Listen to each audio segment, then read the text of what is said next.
Okay, so here is a map, the Typus Orbis Terrarum, probably around the 1600s or so. And with this one, apart from the bottom, look at this landmass that they've drawn here, where we're told it's just, a little circular Antarctica now. But we're looking at the north, and look at the north here, the whole top of this globe, they've drawn it as a globe, the whole top is land. And you can see it's pretty much 4 land masses. You can see these rivers here dividing into 4. So 4 land masses at the top, at the North Pole. Terra, Sept, this means land. Terra is land, Sept is north, M. trianalis, incognito is hidden, N. trianalis, I'm not sure what that means. But basically the hidden land of the north. So there you go. Now here we have an image. This is taken from a book. And you can see this is the North Pole. Now, if we get in here, you'll see what we have here is 1, 2, 3, 4 land masses at the North Pole and a big rock in the middle, which we're told, right, the magnetic rock. But yeah, basically showing us 4 land masses at the North Pole with a rock in the middle and 4 rivers heading out. Okay, now what are we told about the creation story? Right, 4 rivers, okay, heading out. And of course, they try and tell us that that's all set in the Middle East, but was it really? Was Eden maybe somewhere further north than we're told, in a different area? Did we come from somewhere different than we're told? And here we have another map. This is poles of the Arctic, hemispheres, no date, but an older one than the last one we looked at. And again, this is the north, this is the south Antarctica. I mean, look how big they've drawn Antarctica, terra incognito. And up at the north, we've got Greenland here, got this other island, and of course the 4 land masses, and in the middle a rock. And in this map, and you don't see this very often, and by the way, Tartaria, all right, it's joined to Asia. This is Russia. Okay, so this is Russia. This is where the last remnants, the last stronghold of the Tartarian Empire was, which was really the last sort of stronghold of the old world civilization that was high tech, right? Free energy, all this stuff. And look at this, that area connected to Hyperborea in this old map. So we've got all these stories of people coming in, people coming from the north, the tall whites and all these other places, and people going to the north and finding mystical lands. Is this how it was done? And we lost our bridge. Was that the Rainbow Bridge, right? Here's another old map. And this one, you can see up the top, it's kind of starting to disappear. Someone's drawn a bit of Greenland by the looks of it, and they're sort of gone around. There's a few lines here, but they haven't drawn it. So this is what you see in maps as well, is lands start to disappear.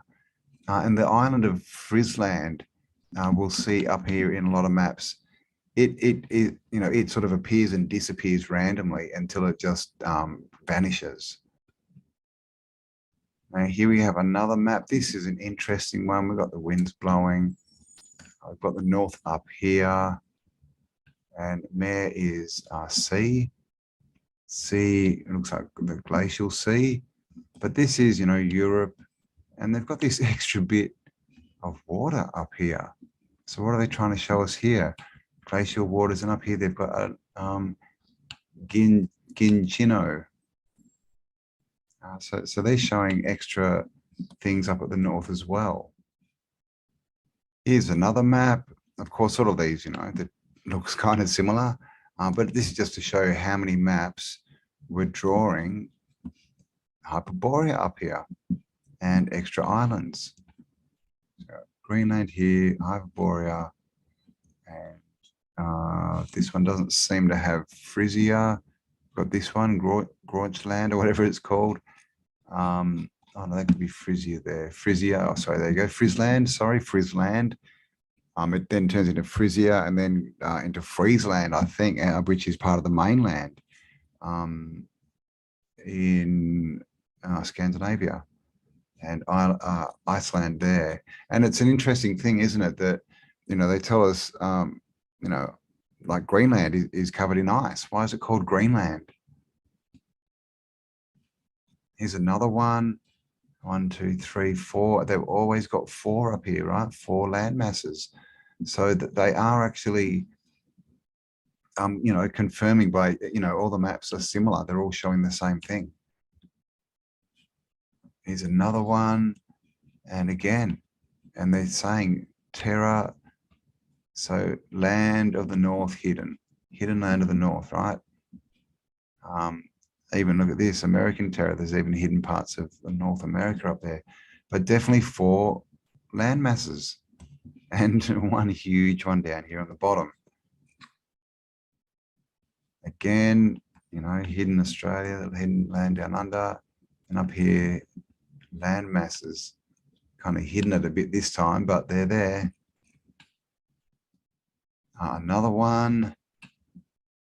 This is sort of, you can only see 2 here, but there's definitely land up the north there.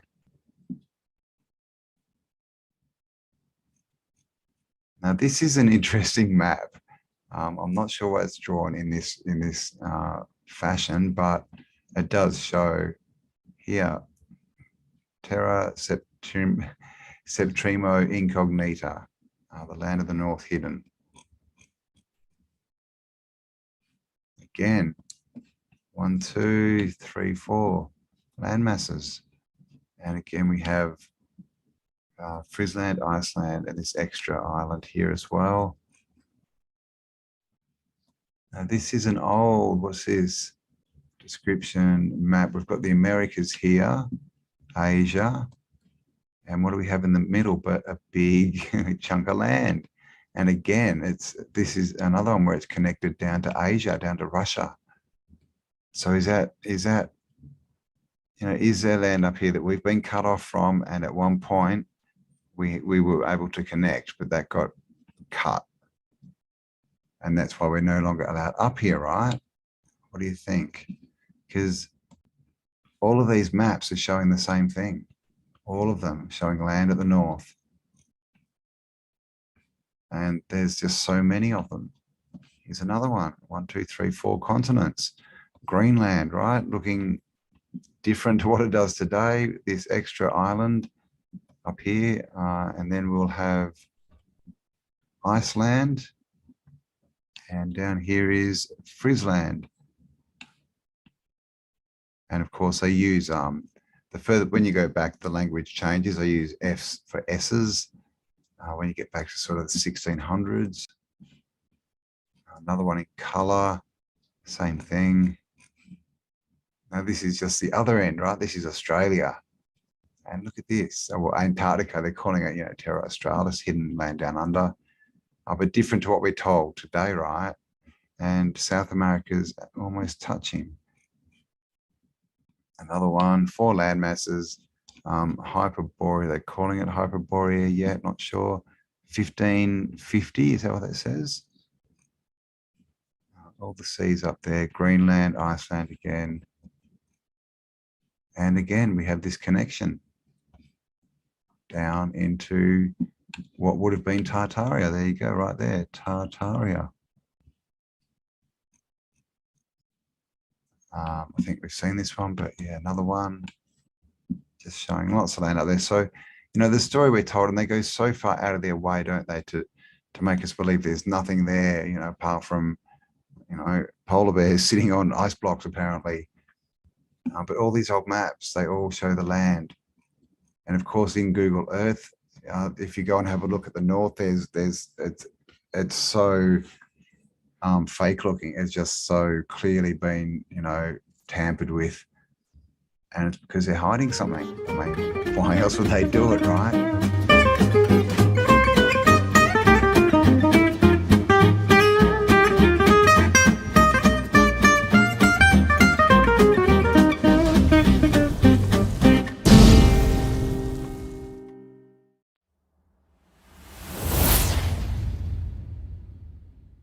you said that they told you should leave flat Earth. Now, how do you leave flat Earth? Space doesn't exist. I think you just go south. You go south. Just go south? All right, away from the center? Yeah. So let me share my screen. So what do we think is south? I saw, while you're looking for that, I was watching a show yesterday, and it was not on a flat Earth thing, and the guy behind him had a nice metal giant compass, like 4 feet wide, where it had the northeast, west, south, and it had the star in the middle. Just nice carved, piece of art. I want to find somebody that will make those with south, south, south, south. Yeah, and then east and west and north in the middle. The exact same thing, but a real compass. A real compass, yeah. I would hang that on my wall. That was such a great piece of artwork. So if anybody knows anybody that does welding, that's an artist, that wants to do these, I will feature them on the app, and you'll sell a whole bunch. You should make one like a foot wide and 3 feet wide. Okay, make 2 sizes. It'll be amazing. That's a great idea. I mean, because a lot of people don't realize that, a compass only points south because that's the opposite to north, where it's actually pointing. Yeah. South, there's no south magnetic pole. It's not like it's pointing to north and south. It's just pointing north, isn't it? Right. And you can't point west, because when you point west or east, you're pointing south. Exactly. Yeah. And the rest people are like, what? I don't get it. I don't get it. It's because we've been shown maps like this. Can you see this, Dave? Yeah. So yeah, we get all these maps, right? And they are, they show us this. And this is why people can't, get that concept right of circles, because we're given these weird maps that are all, splayed out. But what they all have is down the bottom here, right? We have all this land. Here's another one, heaps of land. And then we get to things like this. So you've seen this map, obviously. Yep. This is Monty's 10-foot planisphere, 1587. And we've got all this land around the outside. And so you're probably the one who's introduced the word of extraterrestrial most. And that, obviously means territory, right? Extra land. And an alien is someone who's from another land. And we're told we have all these aliens and extraterrestrials. So where are aliens and extraterrestrials coming from, do we think? This is obviously south. From the outer space. Let me ask you a question on that map. Australia. Where's Australia? Australia is... Australia on this map is... Let me zoom in. It is this. See up the top here? So that map would... Is there more water south of Australia there? Is that water I'm seeing in that flowered out area? That's water, right? Yeah, because this is an island. Okay. So somebody could go around the south side of Australia on a boat. Yep. Okay. Through here and here. Yep. Fascinating. Wait, why we're here, why we're on Australia and the south aspect, what's up with those dingo fences? You always ask about the dingo fences. Have you ever seen them? I was doing some research, and they say that they're literally maintained and guarded actively. Yeah. Apparently they are. Rangers who, I think they just have shotguns, but they go up and down them. I'm not sure what they're guarded from, but we've got the dingo fence and we've got the rabbit fence, and they're both just like wire farm fences, sort of 5 foot high, that apparently go, for thousands of kilometers. So I haven't even looked into that, because that, that could be just, a story, right? I mean, I was listening to Benjamin the other day, and he was talking. Someone's released a T-shirt called with Helen Keller Denier written on it. Oh my God, I love it. I need to get one. Isn't it, right? Like the whole Helen Keller thing. It's like we've all grown up, and of course we just think, oh, of course, that's a great, she was such a great human, look what she did. But when you stop and think about it, you think, what? How could she speak when she couldn't hear? I always wondered that as a kid, but I was just too afraid to ask. Well, you would, and but that's they sort of make us think that we're stupid to ask questions, don't they? Yeah. Don't do that. Come on, don't you understand? Or don't she was a great woman. Don't be so racist or whatever. Don't be so prejudiced. How dare you? I heard she had great conversations with Stephen Hawking.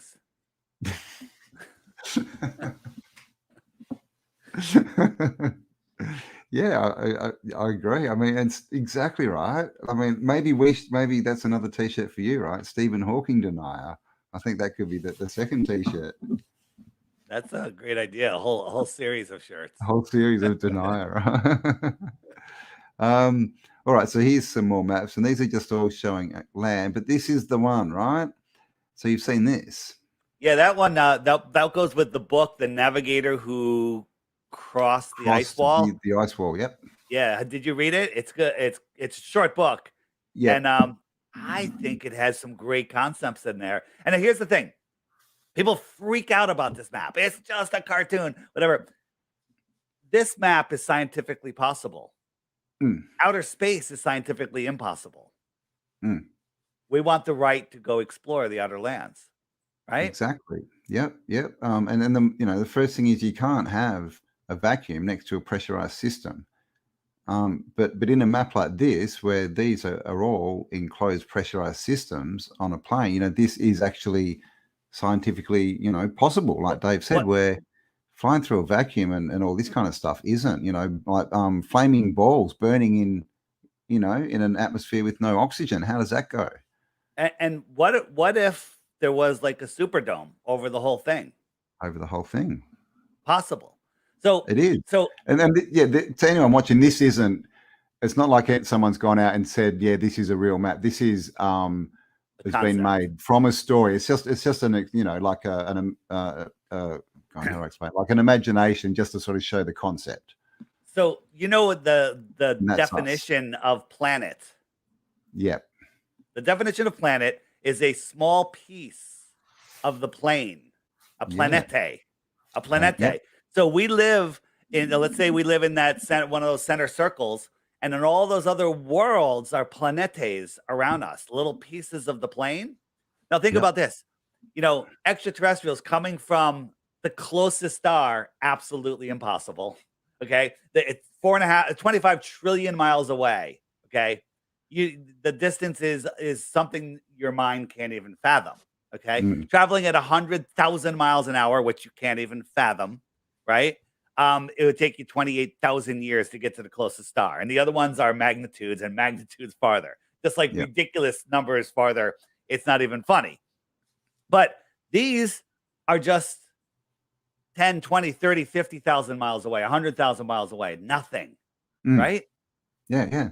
And, exactly. And I'm not claiming this to be true or nothing. What would be the easiest way to travel between these planetes? I would think it would be an airship. I think a tunnel. Oh, that's right. You do think a tunnel. That's right. You did mention that. Well, you don't have any weather conditions. The tracks are laid. You got train tracks, right? And there's nothing. You have no weather. You have no issues. You have nothing. The temperature's the same. And you can whiz, just like in Disneyland, they have all the theme parks are connected with underground tunnels, and nobody sees how they get resupplied, how they get restocked. Nah. Have you seen that channel, the unspeakable channel? What's it, Gog's Vidal? The Crater Earth Man. I probably have come across it. Gog's but he relates his model. His is based on the moon and a crater in the moon, kind of like the moon map, but a bit different. But he bases his on the Disney World theme park, and sort of shows that the world set out, or that Disney's set out like the world. And yeah, it's kind of interesting. But the moon map's another one. But yeah, back to this. In Australia, you have that the map of the world is in Darling Park. Is it in Darling Park? Is that where it is? I was in Darling Park for 3 weeks and never before I was a flat earther. And I think I saw that. I think I did, but I don't remember. I might not have. I might just be like seeing it now. It's like, I wish I had known when I was there that was the thing. Yeah, it's there. And another one I've got here somewhere is, have you seen this shot? You've seen this, yeah? That's great. This is shot. JFK on Air Force One back in the 60s. And this is the map on the wall. And obviously, apart from it being flat, what I find interesting is this is Australia. All right, I have something to say about this. What if the ice wall doesn't go all the way around? Okay, look at it right now. You want to go to Antarctica on one of the cruises. You go from Santiago to that little tip right there. You can't even Yeah. see the rest of that island that you're showing right here. We'll just call that an island, right? You would never know that there's an opening bigger than half of the world, right? And so the places where we have bases, those might be just 2 or 3 islands, around, and then the rest is open. Like, How what would if we that was know? open? We're not allowed to go there. Right. What if it was open and you can go literally to the next pond, the It's next straight through. world where it has its own sun circling? Yeah. And maybe it's way closer than we realize. Maybe it's only 5,000 miles away, 10,000 Mm. miles away. Right? If Yeah. you zoom in, they're pretty darn close, and maybe those are open water connections. Mm. And this is Earth in this one, and this is another picture. I mean, you can. Oh, this one, a couple of them have got rings, but we get this, on a lot of the maps, the rings, which is kind of like the rings of Atlantis, like that. See how there's the rings. Airships are another great way. Another good fun. Airships. Let me finish my last, just a concept. Dave speaking here, not saying any of this is true. And I'm fascinated with the orphan trains. And David Avocado Wolf talks about how the Earth has an immune system. Now, this whole place is set up way beyond what we can imagine, and it restocks itself. It restocks itself whenever needed. He doesn't believe that extinction exists, right? Nice. And so after a reset, what do we need? Well, we need children. What if the outer lands, the outer ponds of maybe higher aware people, higher, spiritually higher, whatever, they're asked to bring forth souls and send them in. They gather up all of these young children and they send them in on trains and they go into Penn Station, okay? Whatever. I'm fascinated. Like, I'm near New York City. There's all of these tunnels, train tunnels that they don't use. Like, wait a minute. When did they build these tunnels? 100 years ago? And now they're not using them? Yeah, Okay? yeah. And now we know that there's cyclical resets, and that the deletes tend, they know they're coming, so they tend to run away. And now we know about all the underground stuff happening and all the links to young ones and that. So I mean, this is the thing, right? And then of course the orphan trains, right? They're on trains as well, because could be part of get off the underground train, jump on Puffing Billy, and off you go. And this is the thing, because that's when we look into this topic, that there was definitely resets. We see it. Populations were scrubbed out, and they were replaced with children, to the point where we then see the children are the workers. They're in the factories, little kids, and they can't even reach the machines. And then they're the first sort of generation, and then we all come from them, basically. So we're all descendants of orphan children, probably. Who knows? It's mind-blowing. That's a lot to think about. I grew up on watching the Little Rascals. The Little Rascals? Yeah. Right? Yeah. They're all like orphans. It's all about orphans. Orphans. I gotta rewatch the entire series now. That's gonna take me forever. Yeah. But Well, that's it's the like thing. Anything 1880s to the sort of 1920s, all orphans. Like Oliver Twist and Anne of Green Gables, and just like it's just orphans. Tom Sawyer, all this, orphans. That's awful. Is it? Don't know, right? Like all of the let's go back to my concept of hey, we live in these outer worlds, we're more advanced spiritually, and they're like, hey, bring forward, couples bring forward some souls, and then you have your baby, and then you have to give up your baby. Well, what if they look at it differently? Oh my God, I'm sending my baby in for this experience into this theme park we call Earth, and they're gonna have this, their soul is gonna have this amazing experience, which we're all having. This is just an amazing experience. And then maybe, you being the higher resonating angelic mind, get to watch your soul grow. Maybe you get to experience it. Maybe telepathically, you get to experience the challenges and the successes and all of the experiences that we're having here in the center.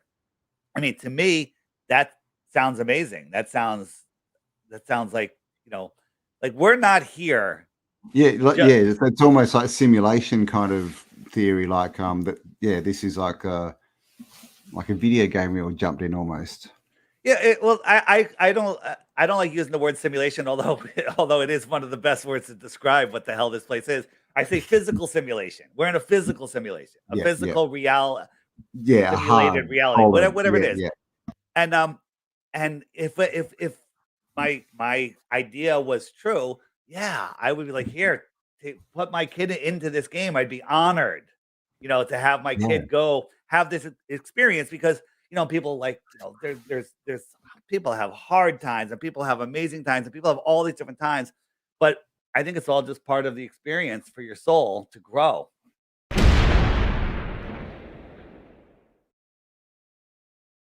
Hi guys, how you going? Cambell here from Autodidactic channel. Hope you're all having an amazing day. And today I wanted to have another look at Frizland and the disappearing island. It sort of appears and disappears on maps. And then it seems to turn into part of the landmass of Denmark. And there's a lot of other very interesting ties to do with Friesland and our history and the possibility of people who may have come from the north. So let's get in and have a look at Friesland.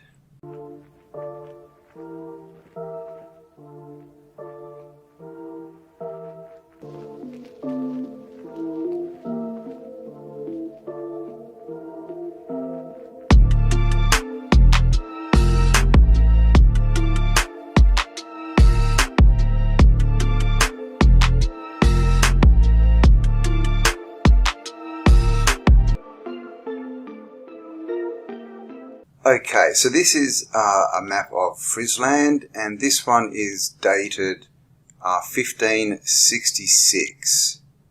And the German, it doesn't say who the cartographer is, so I'm not sure, but yeah, this is Friesland 1566. So let's just have a look at what was going down in Friesland in 1566. And as you can see on this map, no sign of ice. No sign of icebergs or iced up water. We have trees, we have farms or vineyards here. We have green mountains and hills, more farms up here, and of course we have cities, Kabaria, Anderfort, Alenco, Bondenday, Friesland. There we go, the capital is called Friesland. Camper, Rain, all the bays are named. We've got this island chain out here. So clearly a fully civilized and built out, island and civilization. Friesland in 1566. And this is a map. This is Abraham Ortelius. 1570 was the publication date. And as you can see, this is of the north. Now, the first thing to notice here is we have the land masses of Hyperborea up here. And if you can see this, Pygmy inhabitant. So Pygmies live here. And that is on quite a few maps, guys. I can show you that on other maps, and I will. Here we have Greenland, Groenland. And look at the shape of it. The Greenland we have today is sort of comes down here, almost encompassing what we see down here. But what do we have here? The island of Thule, or Thule, the island of Thule. Now, if you don't know what Thule is, Thule, of course, there's the Thule, what are they? The Thule Organization, Society, which came out of World War II and the Nazis and the whole Antarctic New Schwaberland thing. And Thule, if you look into it, is actually, well, you can see here, it's actually an old city, or not a city, but like an old I don't think it was a country, but like a realm, you know, like an old area. And there is still, I will show you this later, there's still now, Thule is now on Greenland. Actually, it wouldn't be too far from here. It's kind of around here, I think. Look at this, got a mountain here coming out of the ocean. The Witsarkmans, not sure. But again, look at this. Thule is covered in cities. Ioko, Tucci, Tullius, Inafiora. Look at all this stuff. So this is, and again, no sign of ice. What we do get though is greenery on the outskirts here. And of course Greenland looking green. You know, why is it called Greenland? And of course now they tell us it's covered in ice.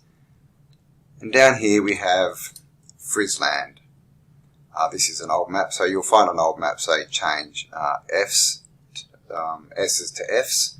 So that's actually Friesland. And again, same story, completely built out. Same cities, Kampa, Kabaru, so the same names of the cities. No ice and completely mapped. And down here we have, just for some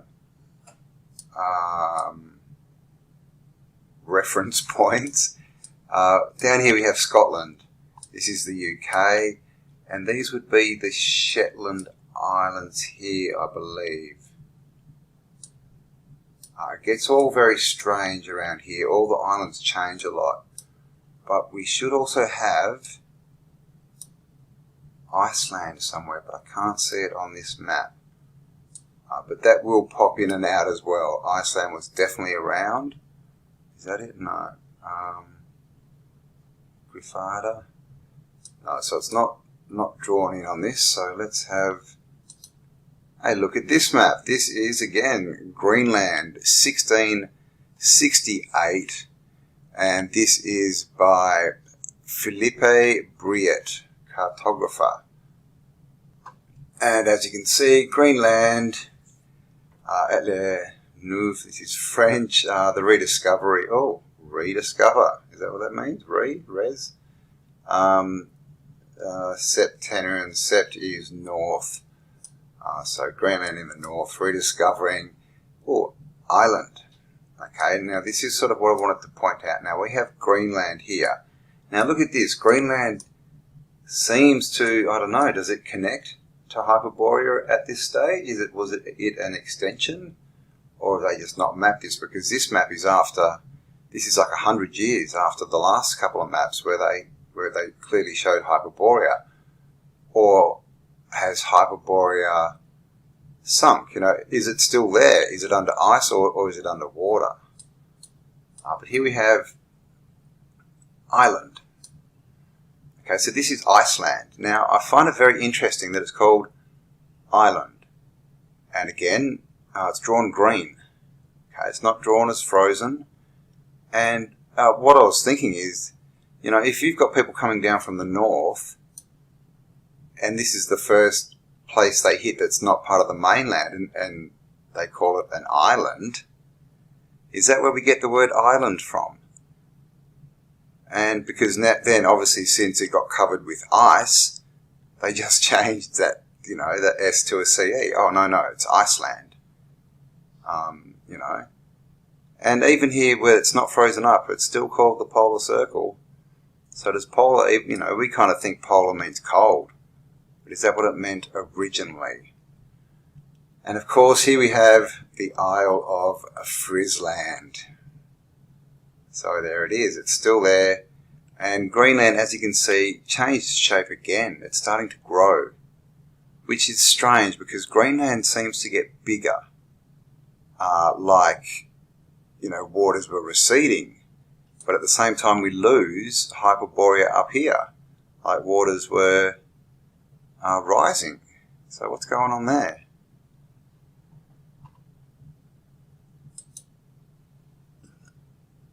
And here is another map. This, well, it says publication 1700 to 1799. So, you know, in the 1700s at some point.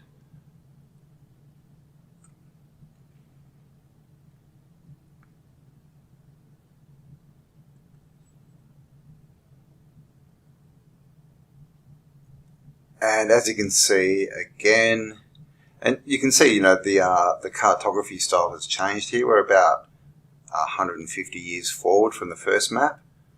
And up here we can see Greenland. And look, we have a town, St. Thomas Xenobium. Not sure what a Xenobium is. Crowlandia. Haven't heard of that one before. So that might be a region of Greenland. On Greenland. Oh, maybe two people, maybe it was owned by, or, sort of had two different civilizations on it, in Greenland and on Greenland, maybe three, Crowlandia. But as you can see, look at this. There's towns everywhere. Hiprom, Fisti, Hanfley, Hohenprop. Nice fee. Now here's Ireland. Now it's Islander. Okay, completely built out. No sign of ice or anything. It's starting to break up here. It used to be one island. But again, clearly covered in towns or cities, because they're all named. It's all mapped. This is one of these appearing islands, Grisladia. Not sure what this is. And Friesland. So this is in the 1700s. And Friesland, and you can see it's collected a few more islands. But again, Kabaria, same city. Rain, that was on the last one. Camper, that was on the last one. And, no doubt they all were. I just can't remember them off the top of my head. But yeah, so this is, again, Friesland. It's there, it's an island. There's no ice around it. And clearly an island. And here's a map of the city of Frisia in 1645. And as you can see up here it says Frisia Orientalis Primaria. So this is the primary Frisia of the Orient. Now Orient is east, I believe. And we can see up here we get this strange thing. I see this a lot. This, I don't know, half bird, half man thing with a tree coming out his butt. I don't know what that is. Strange symbolism.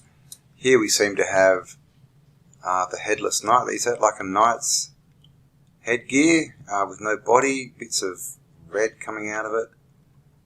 Pretty interesting. We've got the farms up here. So again, this is Friesland, and look, this grain farmlands. These are definitely farms. I've got water flowing, so it's not frozen. Okay, this is an old world city, as we know. I find this interesting. Look, it looks like they've got a tunnel that goes through there, and another one that goes through here. But these are tall ships. These have got big masts on them, and this one is, I don't know, or is that a dock maybe? Because the thing is, and here's another one here, a bridge. But they can get in this way. But if these aren't tunnels, how are these boats in here? Because they look too big to get under this bridge. So I'm not sure what's going on there. But again, it's clearly an old world, Star City, walled. It's got the turret, it's got the points, it's got everything. Got the water. And no doubt, of course, right there in the middle, we have the cathedrals. All the Antiquitech. So this was, Frieslandia. Friesland, and this is Frisia, which I believe was the capital. These are some of the inhabitants. Oh, this lady's not too happy. These two guys, come on, come to the dance with me. Oh, come to the dance with me. I've got a really big fork. And this lady's just annoyed. Nobody wants to dance with me.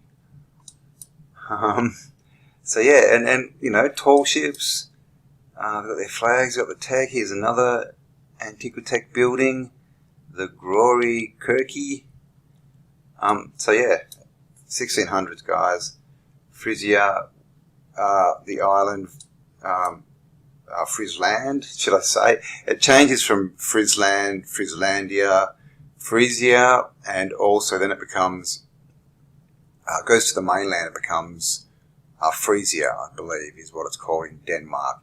And I'm just trying to work out if this is the same, or if this civilization has been, I don't know, whatever, gone under the water, who knows, maybe it's Atlantis, or been destroyed, and the survivors have got to Denmark and renamed that area, or if it's just been renamed so that they could wipe this from the history of this Friesland Island. Here's another map from the 1600s. As you can see, again, Greenland facing the wrong way. You know, see how it's facing this way? Nowadays, it's like this. But underneath it, Friesland and Iceland. And over here, you know, Scotland, UK, which was known as Anglia back there, Scotia, Scotland, Shetland Islands, and over here we've got Norway and Scandinavia. And here we have a map of Frisia from publication date 1566 from Jacob van Deventer, cartographer. Okay, and as you'll see, to start with, up here we have double-headed eagle. On top, you know, it's almost like a Pope hat, isn't it? But it's been split into three. And we've got that cross, so a bit of Antiquitech stuff going on there. And here we have, that's what it says, Frisia, Transformative Provincial Region, the description of Roma, what's that, LXVI, oh gosh, okay, L is 500, is that right? So yeah, I mean, is that, yeah, exactly, is that the date without the 1,000 years? Alright, so here we have Holland, we have, ooh, Australia. Look at that. Maori is sea. Sea, yeah, sea. So the Sea of Australia. Australia, what? We're up in the north. Of course, no ice here, guys. There's no ice anywhere. So it's not actually marking out any landmass. So I'm assuming that this is Frisia. And if it is, you can see it's got water flowing in it, rivers, territories, and is completely built out. Harbours, rivers, cities, the whole lot. Levadia, Dochum. But yeah, it definitely says Frisia down here. And Holland, so I'm not sure what's going on with this one. And this is some maps from 1579 to 1580. And this is Michael Freiherr von Utzing, cartographer, the Typus Orbis Terrarum. And terrarum, a lot of these old maps call the Earth terrarum, very similar to terrarium. And here we have the world Septentrion, three oceans. Septon is north. Three north, not sure what that means, but you can see clearly we've got Hyperborea here, the four continents. Up here we have Greenland in a very strange shape. Ireland below it with the S, Ireland, it's not yet Iceland. And here, I'm not sure if you can read that. This is Friesland, but it's spelled F-R-I-E-S-L-A-N-D-S-S,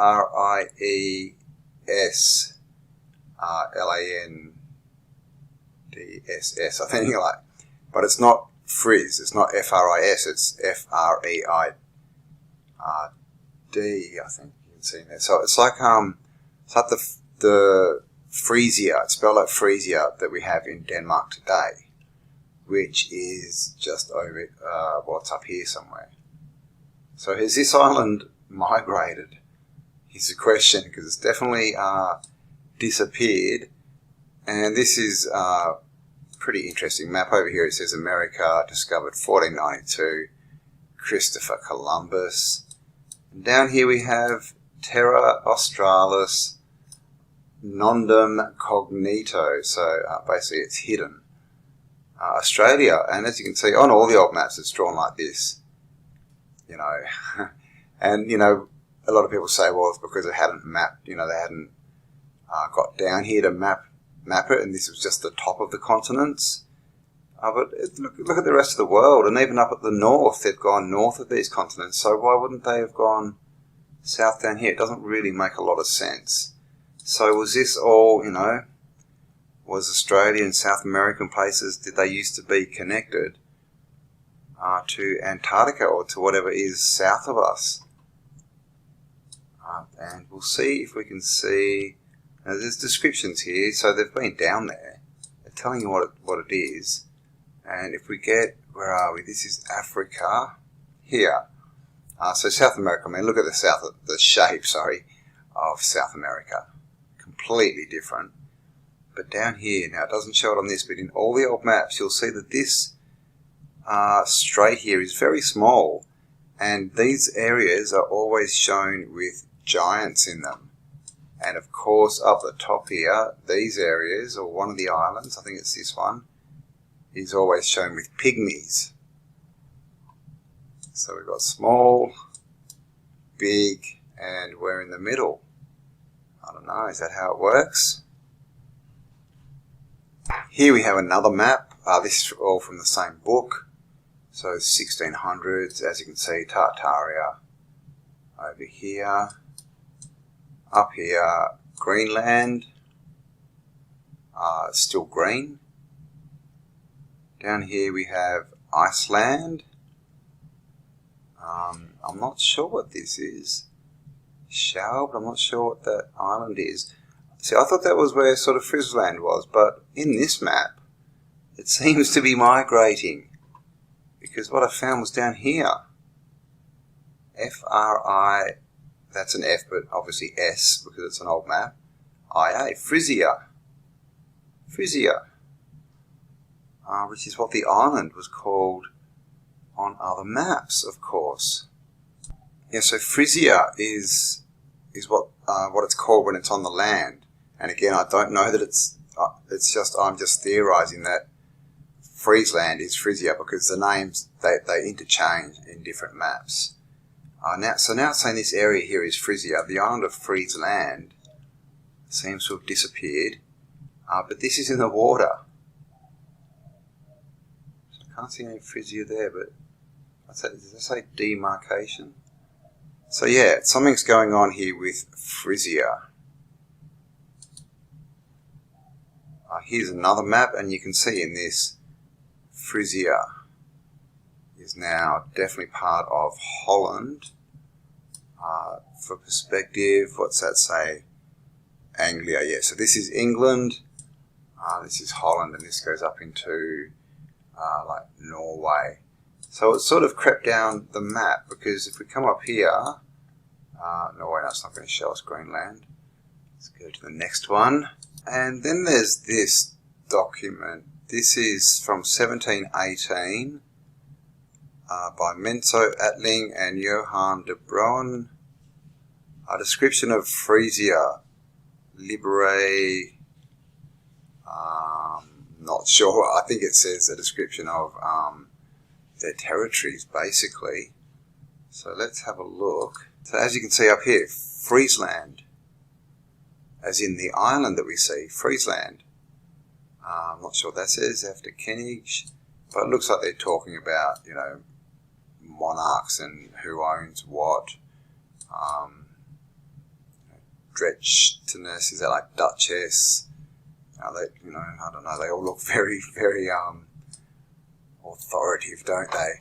And up here we have Frisia, Libere. Okay, so Friesland and then Frisia. So there's the connection. That's what I sort of came across this, and it just made me think, this Friesland or Friesland has disappeared, and then this Frisia has appeared about the same time. This looks like some kind of conquest. They're in there beating the crap out of people who are, is that a dog? So the dog people. I've got a nasty little cherub here with a pointy tail.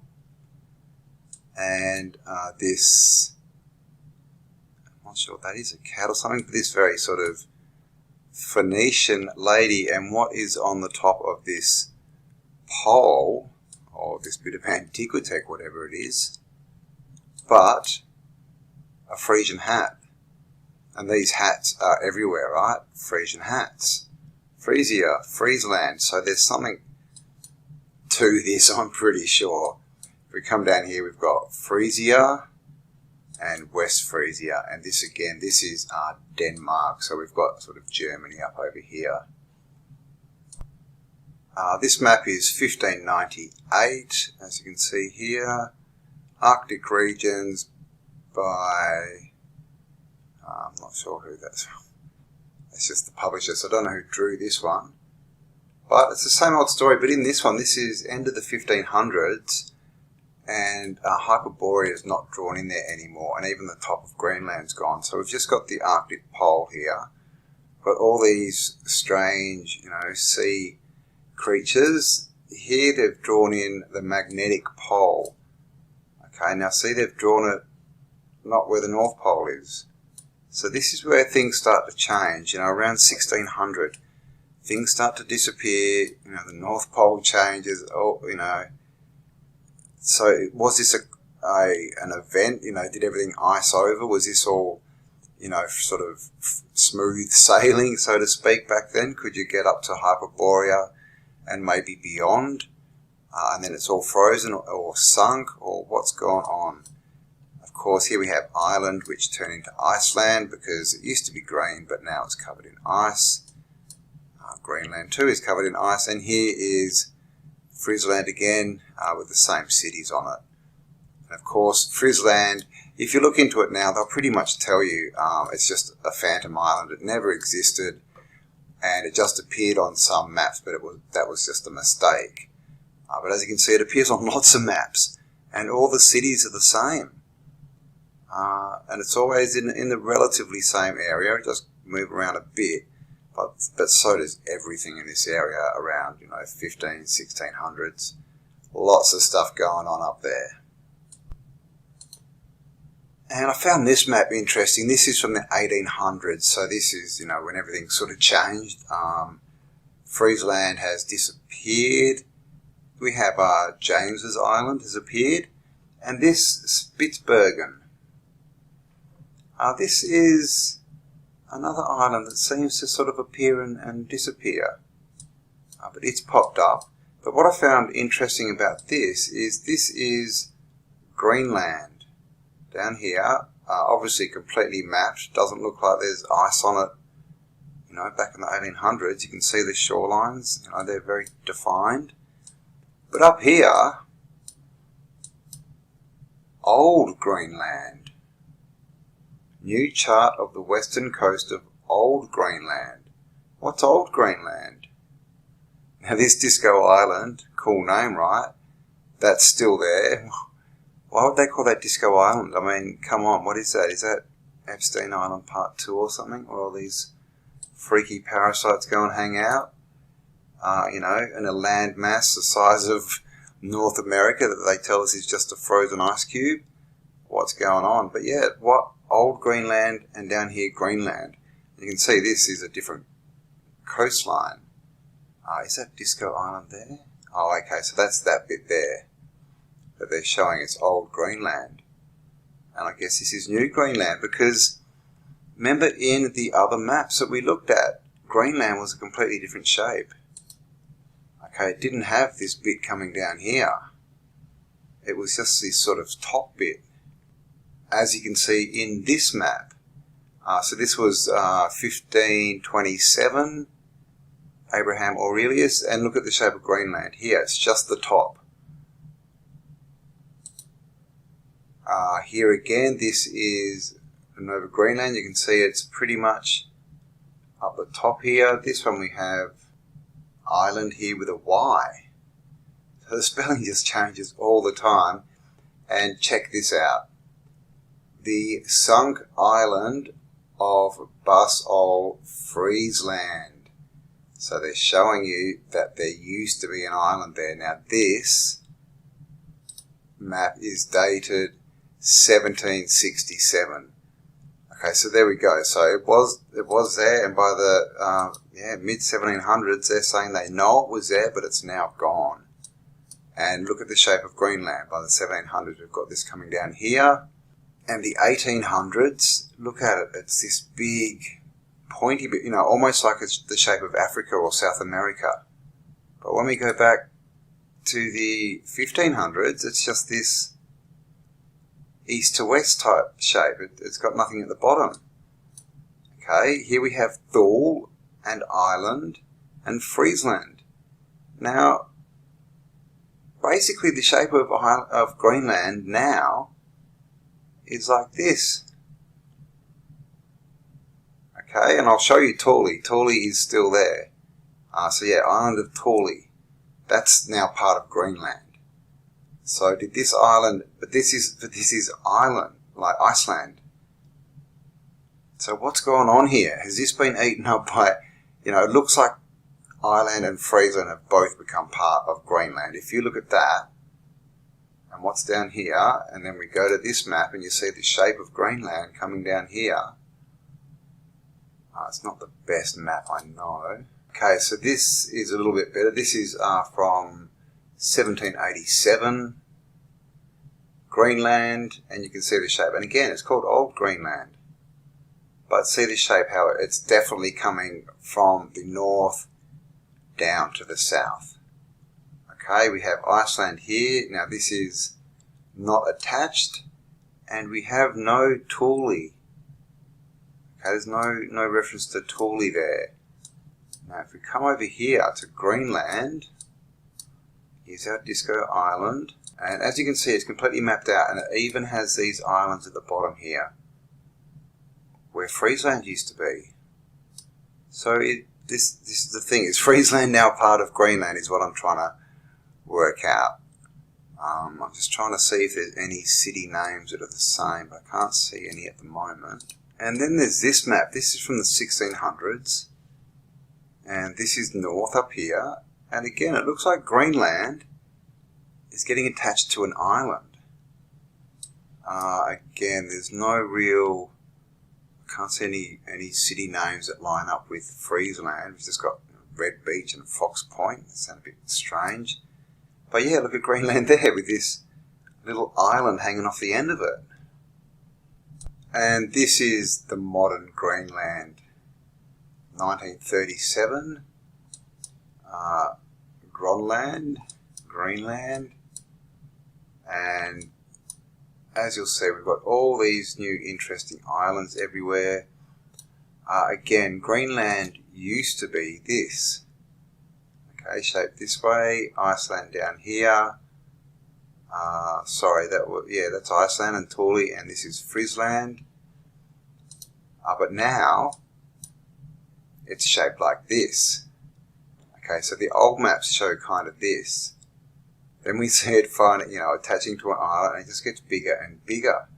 And now Iceland, and they're still calling it Ireland, very nice, is off to the side here. Okay, so Iceland here, Greenland here, 1930s this is. So we go back 400 years, and this is Greenland, and Iceland is directly underneath it. Now they're showing Iceland over here somewhere, unless Greenland has sort of shrunk down here, which would make, and look at the size difference. Look how, this Iceland is half the size of Greenland. Look here, we've got this little island here. It's like a tenth the size. So what's going on here now? Do we still have, yep, there's our Disco Island. Okay, and of course you can see this place is completely mapped out. So they're telling us this was, that this is covered in ice, and that, the story is, Ice Age was 10,000 years ago or whatever, and it's all been covered in ice for 10,000 years. Well, how did they map it? How do they know all this stuff is under the ice? Look how much detail there's in all these little bays and things, all the islands. They got it all in there, but no, it's all under ice. So, they're telling us big lies, of the shape of what's up there, of the islands, of what land masses are up there. We really don't know. And of course, with the Arctic and Antarctic treaties, we're not allowed to go there. They're trying to keep us away. So that's pretty much what I wanted to just show you in this video. I am going to make some more videos on Friesland, the Frisia, the Frieslandians, because there's a big story there. Of course, we've got the Frisian hats that go everywhere, disappearing island of Friesland, and now we've got Frisia, which I think may be, I don't know, either maybe that, I think it's probably like a satellite city. Maybe when Friesland went under or got attacked or whatever, they all went to the mainland and started up Friesland, because we saw that document. And also, of course, this is Greenland. We saw the island here, island Thule, Greenland. And if we come in here, Thule. So it's still there. Now, Thule again is associated with the North, is associated with, sort of ancient North civilizations and advanced tech and all this type of stuff. And at Thule there is an airport. We can't fly from it, but it's the northernmost airport for the USA, and their Air Force run out of there, and also their space, whatever it is, their space, crew or whatever, all their space flights, their space, I can't remember what it's called, the Space Academy, the Space Cadets. Yeah, they all fly out of Thule Air Force Base, the space people. So that, and this is not, obviously not the shuttles and things. This is more their sort of, where they fly the flights that we don't hear about, all their reconnaissance and that. Now, being so north and so close to the North and North Pole, where are they flying? There's also bases down, airports and Air Force bases down Antarctica. Where are they flying? Why are they at the edges of the apparent, what they tell us is a globe where there's nowhere to go? But if it's obviously flat and there's more land and there's somewhere to go, that would make sense to have bases at each end, at the gates, I guess, especially if they're trying to hold us under control in lockdown. So it's very interesting, what's been going on up here in these islands with all the land masses. And at the end of the day, we just have to sort of take this for granted, We're not out there. We don't have airships. We can't go over and check out these maps for ourselves. We sort of have to just believe what they're showing us. But of course, what we do is we get as many maps as we can and we put them next to each other and see what the story is. And as you can see, the story is pretty convoluted. So yeah, this is all about Frisia. Here we go again, Friesland. This is the connection. We've got the Friesland society or, whatever culture here, civilization, and connected to Frisia, which we can see here. Frisia, and of course it starts off being spelled with an E, I-A-E. So the spelling is a lot like Friesland. And of course here we have Friesland and Frisia. So there's a connection. It looks like, yeah, it's the same civilization. Did they move there? Did the island sink? Is it still there and we're just not told about it? Because that's, seriously, that's got to be on the table too.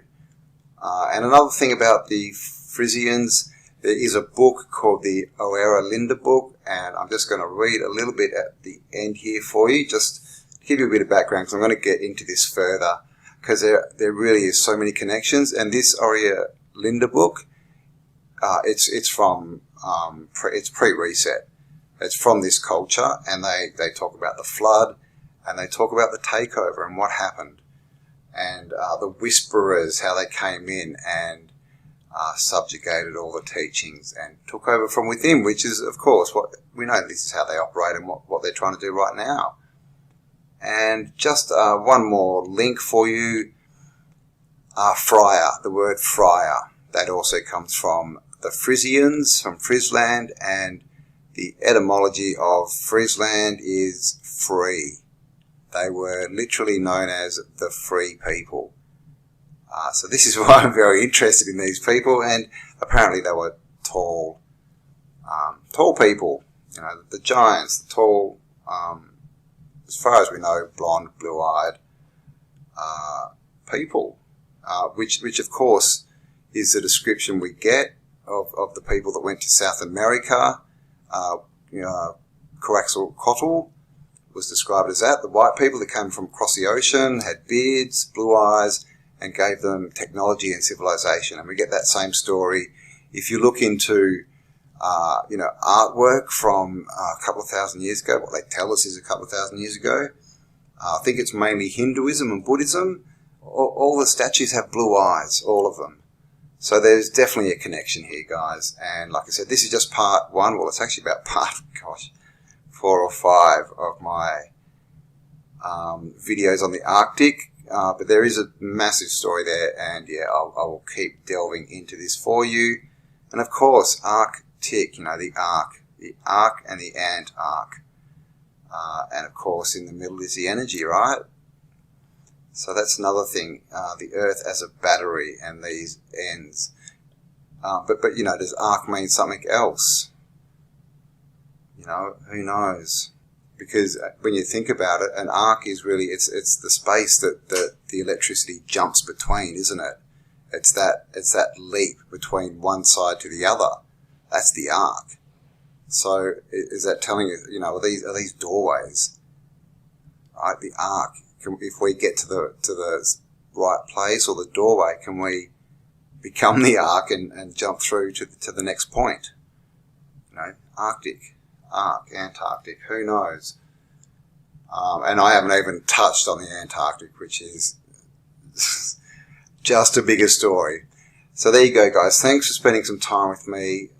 Merry Christmas. It is actually Christmas Eve when I'm recording this, so I hope you all ignore all the rules given to you by these parasites, and you go out and you sing and you hug people, have lots of people around, food, do everything you can to be human, and definitely don't wear any face nappies. Alright, have an awesome day. Thanks for spending some time with me.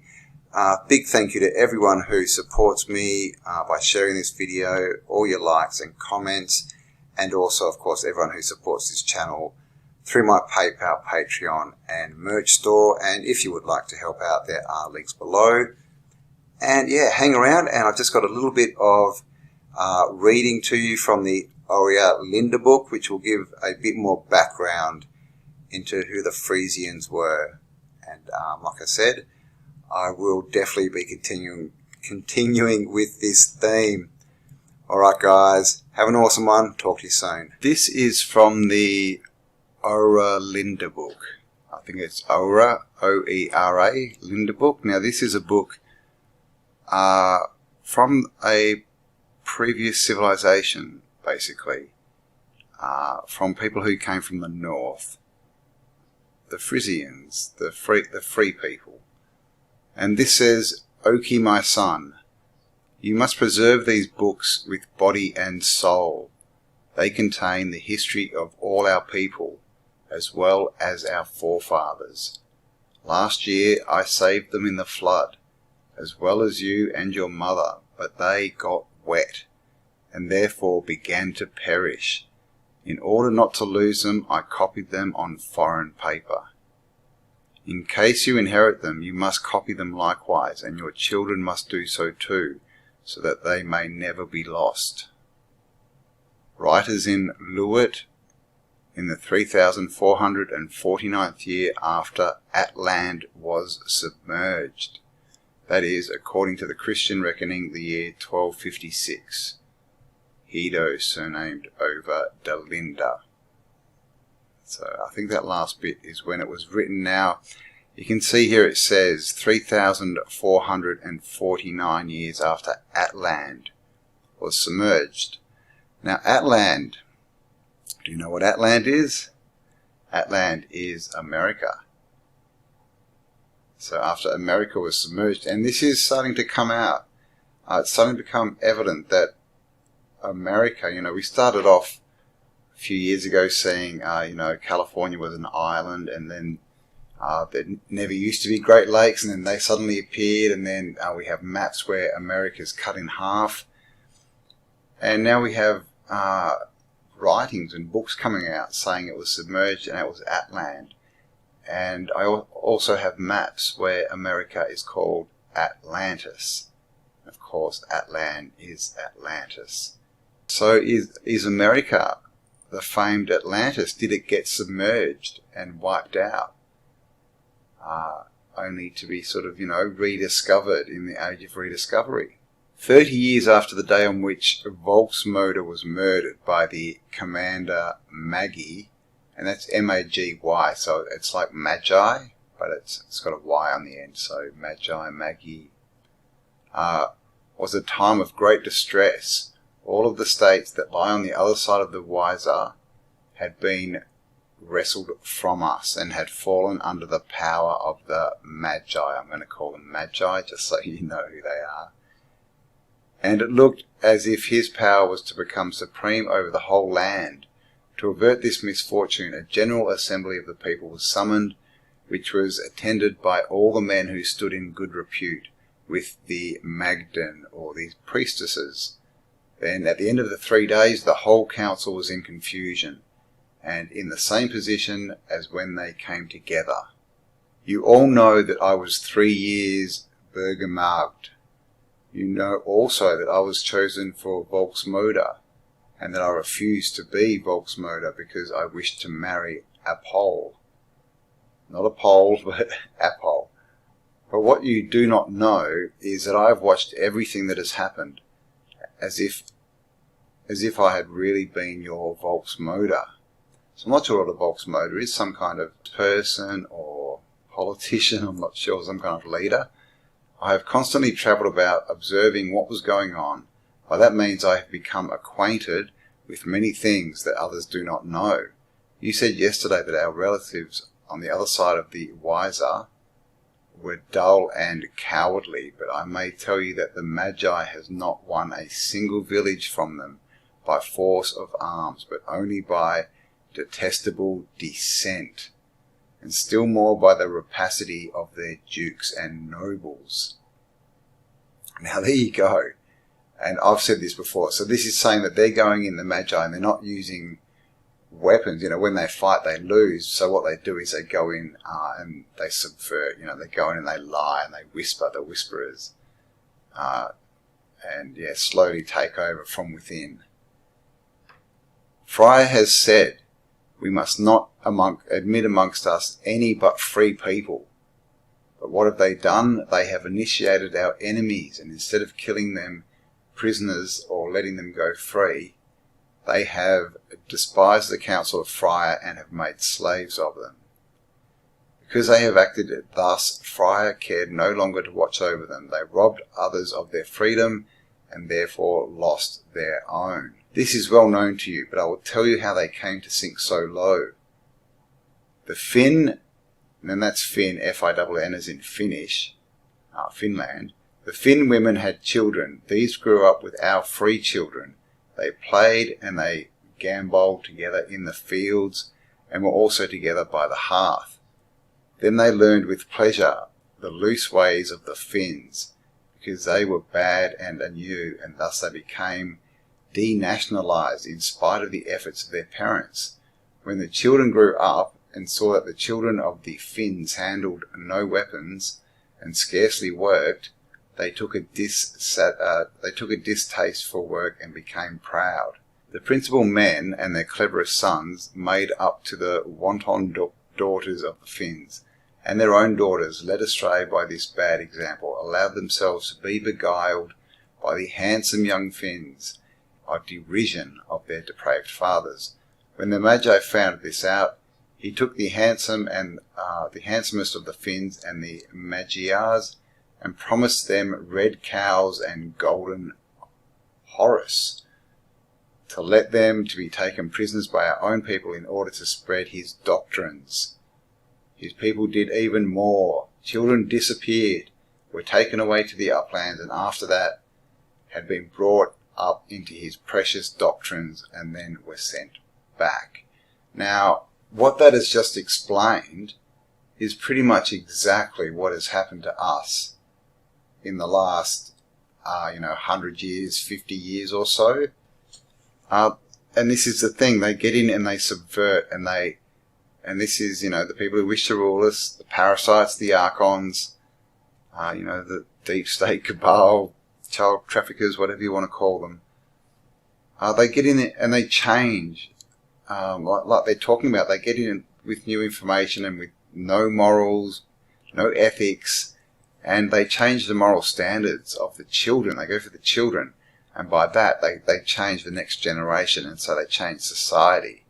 And this is what's happening. It's happened, you can see it, what's been going on with TV, with music, the MSN. It's these same powers getting their hooks in and basically going for the most vulnerable among us, our children.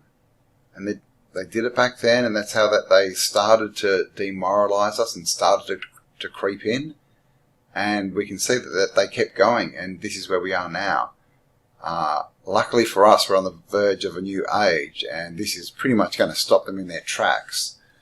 But it's a lesson to be learned that this is their weapon. It's just deceit and lies and putting on a stage show and going for the most vulnerable. They're not brave. They don't have ethics and morals. They're cowards who have to subvert and go around and lie and use deceit to get what they want. And that's exactly what this book is explaining. And again, this book, it was translated. It goes back to the 1500s.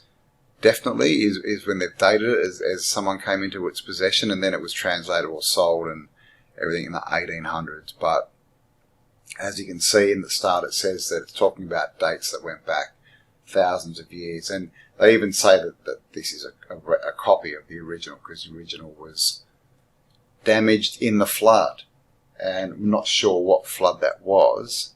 And also with so this is about the Frisians, who came from Frisia or Friesland, whichever version you want to take.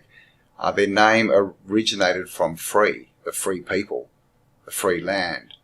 And this book is about how they were subverted, and people came in and started lying and started to control them, wanted to control them and make them not free. And the free land is, well, Frisia is where we also get the word friar. And that was one of the, that was their sort of wise spiritual people, but that, they talk about it in this book, is that was subverted again by basically the Jesuits, and that those kind of people went in and just changed things slightly, changed it 5%, and went out and started preaching and basically took over, created a church, and kept going with their propaganda. And yeah, so Frisia, it's this island at one point, and then it's suddenly it's part of Denmark, and it's thousands, hundreds, if not thousands of miles from where the island is. So it's like it's been erased, and this island just appears and disappears. It's very close to Greenland and Hyperborea. Of course, in Greenland there's an area called Thule, and there's a Thule air base, and then that's very close to Hyperborea. So is this all people who have come from the north? Because there's so many stories about big, tall people, white-haired, coming from the north. Of course, we now have, the Swedes and the Vikings and that, who seem to be remnants, or maybe, maybe they're hybrids of the taller people with the people that were not coming from the north, that were already here on Earth, and that sort of made them shorter. Now, this is what it's looking like. So yeah, people from the north, what's going on? Is this where they, because this is also very much like Lord of the Rings and the elves. The elves were tall, blonde, and they came from another place, and then they ended up going back there. And yeah, so there's so many narratives that point to this. Obviously, we have the Smoky God story. We have other theories and books that are out there saying that there's more land around, and on the inside and the outside. So the map of Earth maybe that we're shown is probably completely wrong as well. So yeah, lots of questions.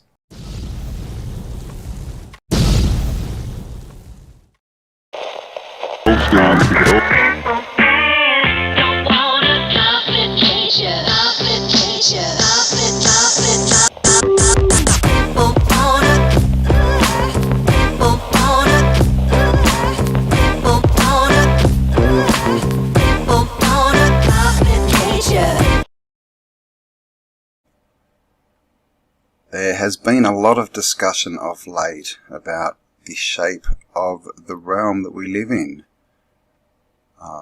What is it? What shape is it? How big is it? Because we do know one thing. What we do know is that what we're being told as far as our history, as far as who and what we are, is false. And so it would make sense that we are also being told the wrong things about the realm that we live in. I mean, of course, we're told that we live on a ball spinning through space. And there are so many anomalies with that theory. As far as, spherical curvature doesn't work. You can't measure it anywhere. And the stars don't move. And now that we have zoom lenses, we can bring ships back in when they go over the horizon. So there's just 3. So I wanted to sort of get into this a bit more and show you a map that I've come across from the 1500s that might shed a bit more light on where we actually are. So let's jump into this.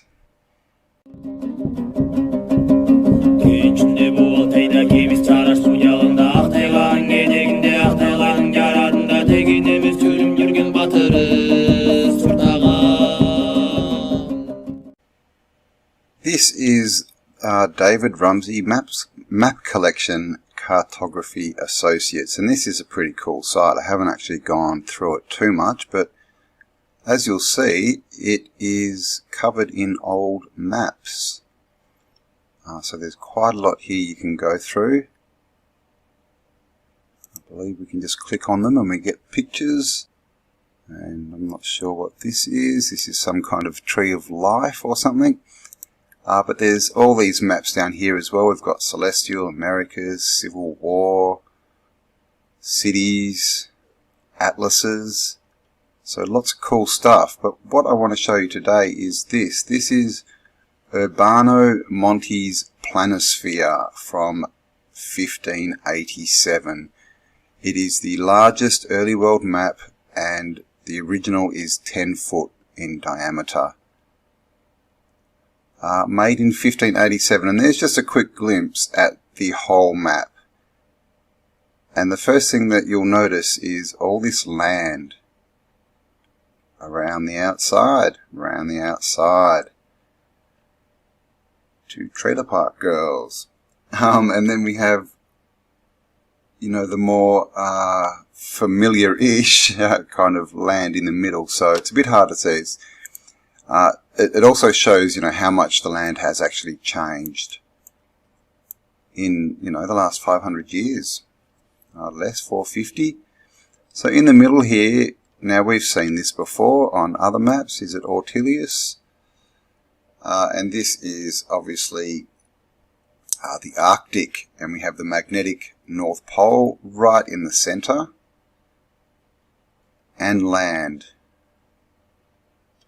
going around. Now this is all, I believe it's Spanish, so I can read some of it, but not that much. So if there are any people out there that can read Spanish, I would love to know what this map says, because it's very interesting, as you'll see. So we've got Mare del North. Mare, is that war or ocean? But basically these are the North Oceans and things. And then we have the land masses. And as you'll see, these are the Americas. So we've got North America, Central, and this is South America. Look at this. We've got this huge landmass. And you can see America, and this is part of Brazil. I've got owls and ostriches in different regions, but look, like at the moment, South America kind of goes like that. Over here is Africa, as you can see, and that would make this Australia, I guess, because this is India. And I can turn this around, this map, I believe. Now I'm lost there. India. So India, this would be Southeast Asia. And so we get all these islands, but then we get this big landmass with dinosaurs on it, birds, strange creatures looking into mirrors. They look like sort of monkey men. Don't know. There's a couple over here trying to, I don't know, playing a game with some kind of animal. But very interesting. And we have dragons here. This says New Guinea. Now, New Guinea is above Australia. So is this, and so this is where this map gets confusing, is, you know, are they saying that this is Australia? It just looks a bit low when you look at where, you know, Africa and South America come down. So I'm not really sure. I think that might be Australia. But getting back to the shape of the realm in which we live. Now this is Africa. And I want you to look at the shape of this. Can you see how that is really stretched out? Compared to what we see on normal maps, that is very stretched out. Azimuthal equidistant map. And this is South America, and this is Africa. So you can see we've got, you know, this is fairly circular, this sort of bit coming off here on the left. And then we have this. Almost looks like a skull, doesn't it? Bit of a nose. So that's Africa, how we're shown it is. And also, you know, have a look at South America. And we come back here. And this is what we get. Look how stretched out this bit here is. And just the whole of Africa down here is much, much wider. This is South America, and as you can see, same thing. Now, that looks to be more land rather than just stretched. You know, when you look at this sort of map, it does look like there's a bit more land that's showing. But I'm not really sure. So the point I'm trying to point out here is that this is a flat map. Obviously, this is a flat Earth map. Okay, it's not a globe. We have Antarctic in here. We have, you know, Europe, North America, or Europe sort of through here, North Africa, Asia. And, you know, you can work out the shapes here. It's not too bad. You know, the water's different, but as we get further out, all the land masses stretch out. Which, if the Earth is flat, that's what you would expect. Because obviously, see, on a ball, you start with a point, it gets bigger, and then it goes back into the point.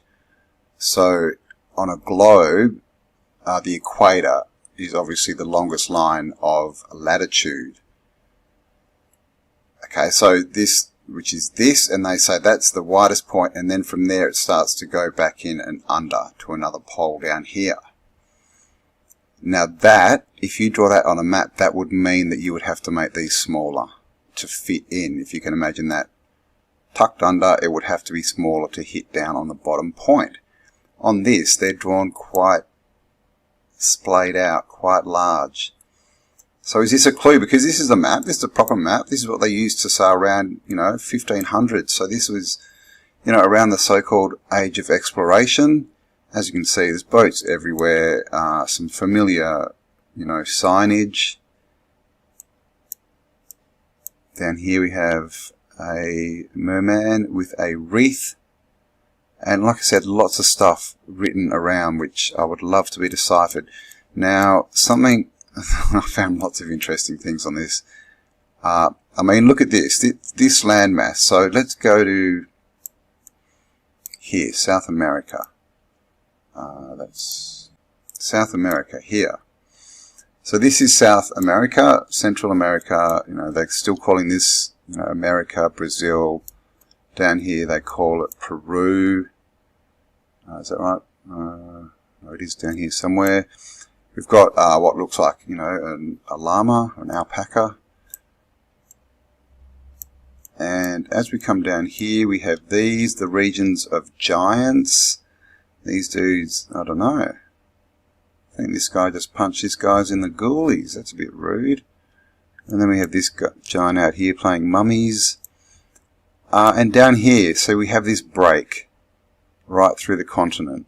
And it's called the Stretch of Magellan.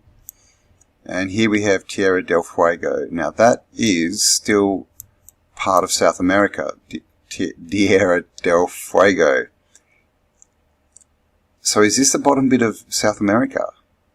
I mean, look how wide that is for starters. But so what's going on here? Or is this another landmass that has broken away, or that might be on the other side of, I don't know, an ice wall or something?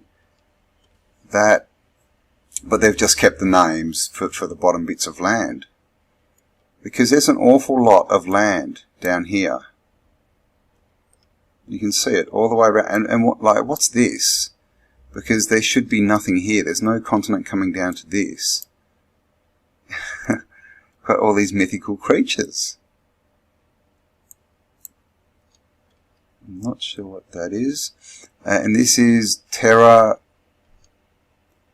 Gallica. So I've never heard of that. Don't know what that is. And I've got lions and eating lizards and crocodiles. And this other whole land, again, you know, we've got, this is an African cheetah. What's it doing down here? And of course, look, does this look snow covered? Because look where it's supposed to be. And this I found, is this the one? Moctezuma. There we go, it's a bit better. So there we go, that is Moctezuma. I think that says the chief of Mexico. At the India, so Indian Ocean, is that what that says? India Occidental. So this is Montezuma, who was the last ruler of the Aztecs, or Moctezuma, sorry. Montezuma, I think, was his predecessor, and he's just down on this random island.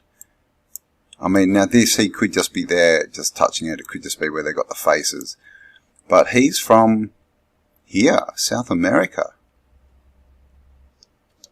Now we have another one here, and this is the Regis d'Espagnolo of Indy. The dominant laureate of something. So here's another guy. Now, are these guys Tartarians? Ocean of Shore Giaciato.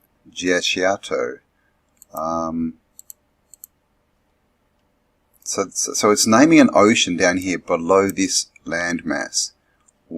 What is this landmass? And we've got islands down here.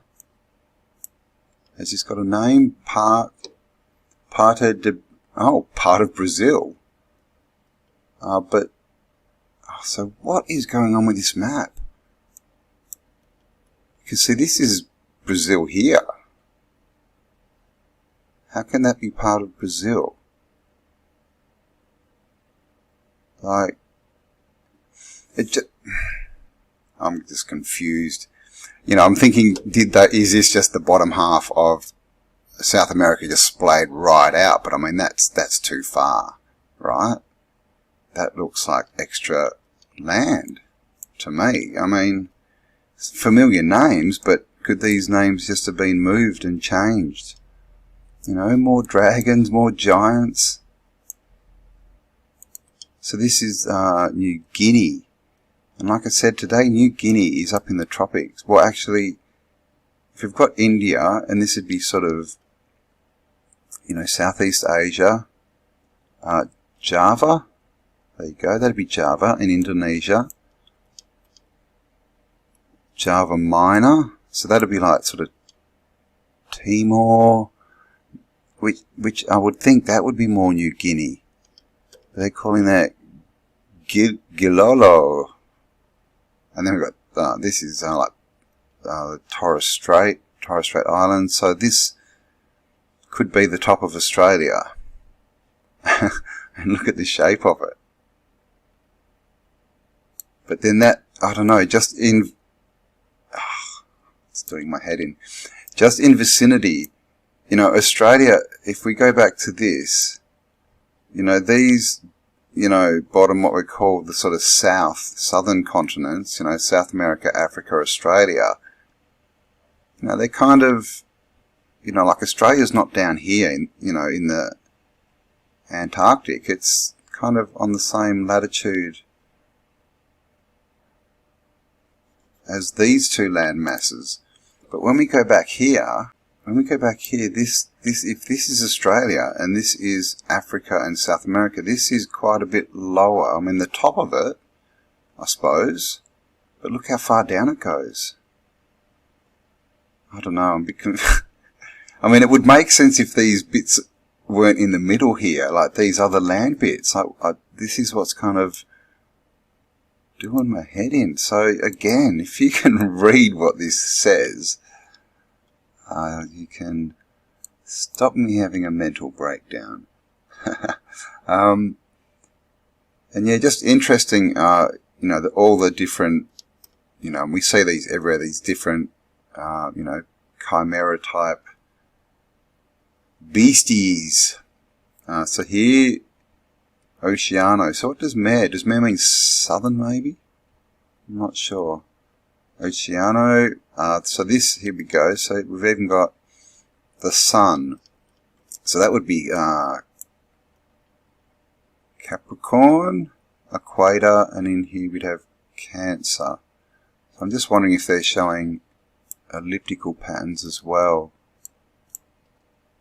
But anyway, there's just so much to look at on this map, and it's just all so different. You know, if you come in here, this is Europe, you know, we've still got familiar names.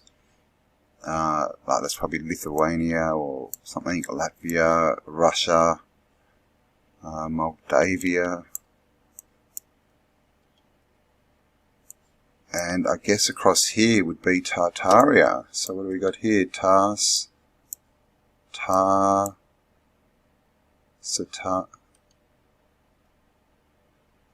Satanian. I haven't heard of that one before. Desert, Tars. I'm seeing lots of tar words, but no Tartaria. Tartaro. So this is all sort of Tartaria. And again, look at these guys. We've got like a devil here with wings and a big dragon in the desert. And another one. And, you know, cities. Calafia. I've not these cities, but I've actually searched for some of these outer, you know, the names of some of these outer lands. Didn't get much back. I did get something. So this was one of the names at the bottom, Sovrani di Polonia. Hang on, might need to translate that. Poland was ruled by dukes in the periods, by grand dukes, and by the kings. The most important dynasties of the Piast and the Jagiellon, the previous subsequent monarchs, often also held the neighbouring lands or had been raised to the throne by foreign dynasties. What is going on here? So this guy was the king of Poland. Giovanni Casimiro, king of Poland, of the Vasa dynasty, son of Sigismund III, king of Poland and Sweden, and of Constance of Habsburg. So this is the guy here, Ilri di Portogallo. And apparently he was a king of Poland, got a nice crown on. It looks like a bit of an angry angel thing there. So Giovanni, this is him, of the Vasa dynasty, son of Sigismund III, king of Poland, Sweden, and of Constance of Habsburg. Born in 1609, he had dedicated himself to ecclesiastical life and went to Rome in 1640 and became a Jesuit, and had lived in society for 4 years, not yet a priest, when Innocent X on March 28, 1646 appointed him cardinal deacon, just 2 years later, having died without making any offspring, any male offspring. His brother had to renounce the cardinalate and was elected king.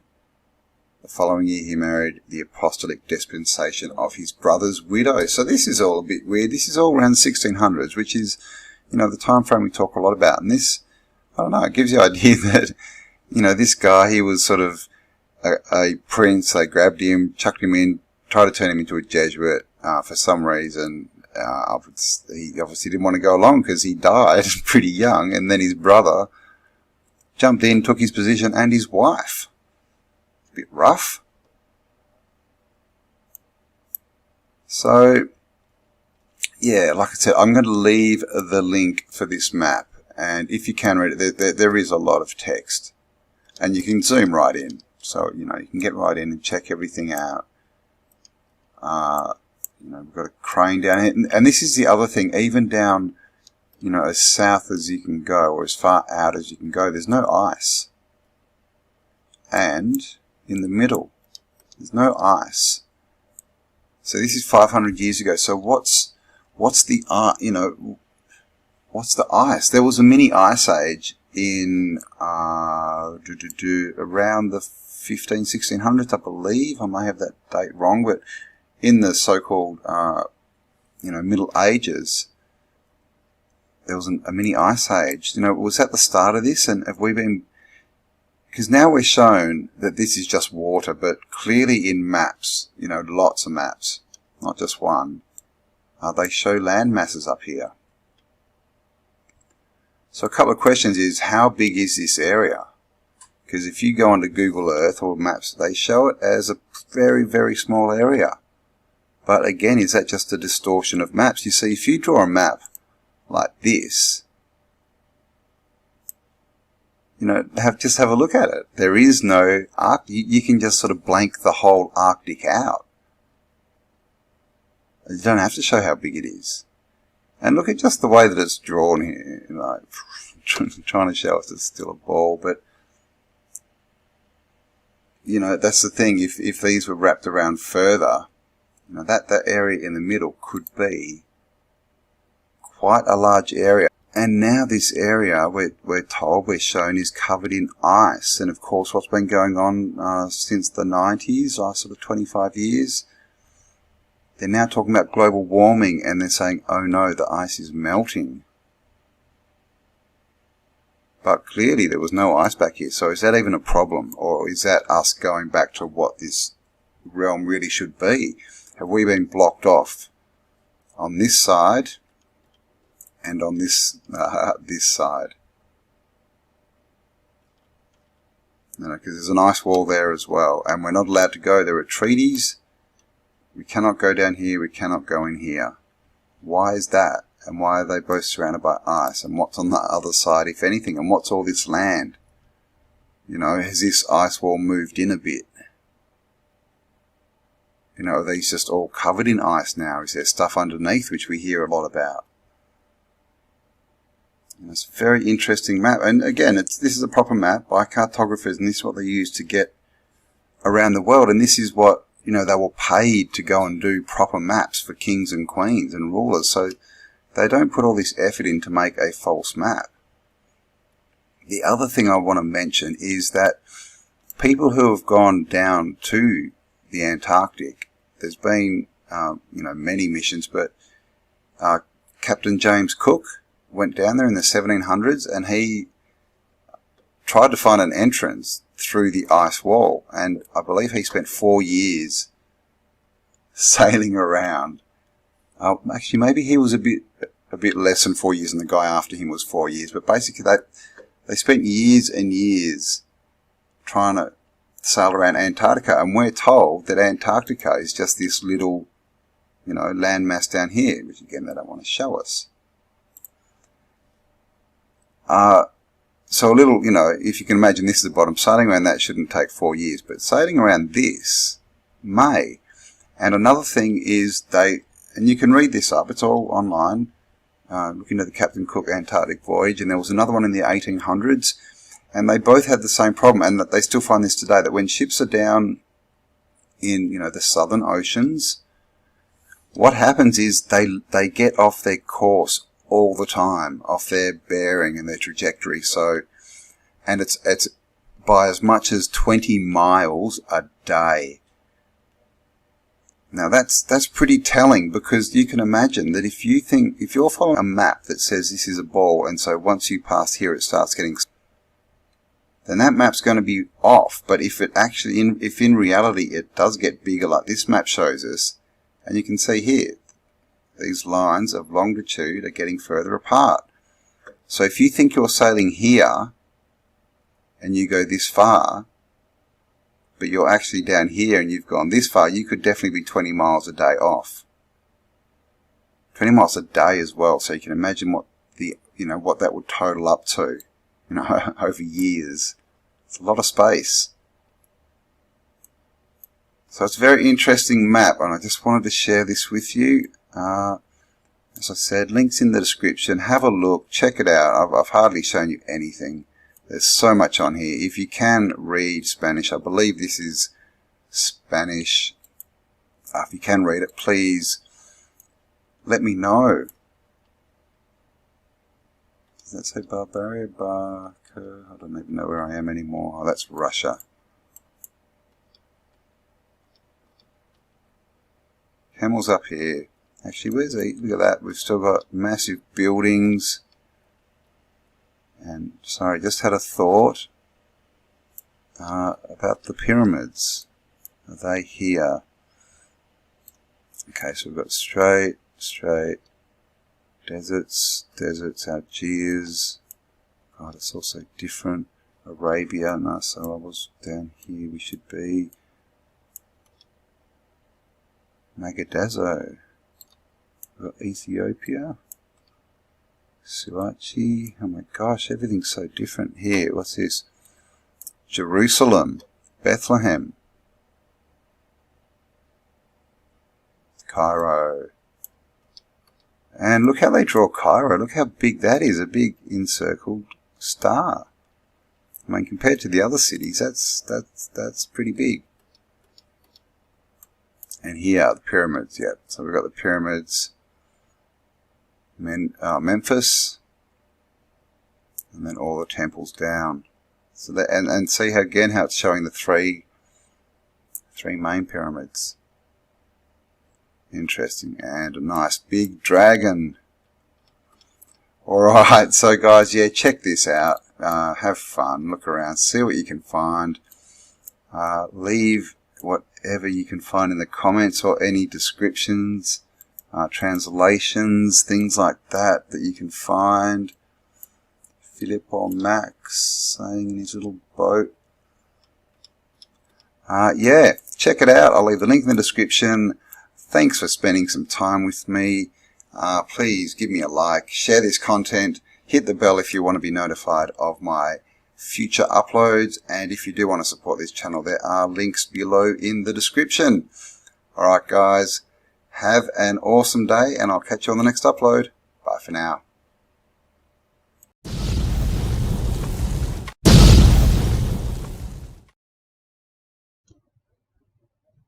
The world we live in is a story written by someone else. And we have books, and we have paintings, and we have myths and legends. But do we know what's really true? Because everything we get is second-hand information. As we know, history, or more to the point, his story, is written by the winners, by the conquerors. Those who go in and destroy societies then rewrite the story in their own image. And we are left here to try and put the puzzle pieces back together, because we've been looking at this for a while, and our story is wrapped up in the information we're given, but it is wrapped up and much of it has been hidden. And when we look back in history, we find, there seems to be a date, or, a time around the 1500s where all the information suddenly changed. The information about the place we inhabit changed, our sciences changed, our laws changed, and that change has continued. And when we go back, it's hard to find things, credible information from before 500 years ago. So we have to dig and put the pieces together and see what matches up so that we can come up with our story.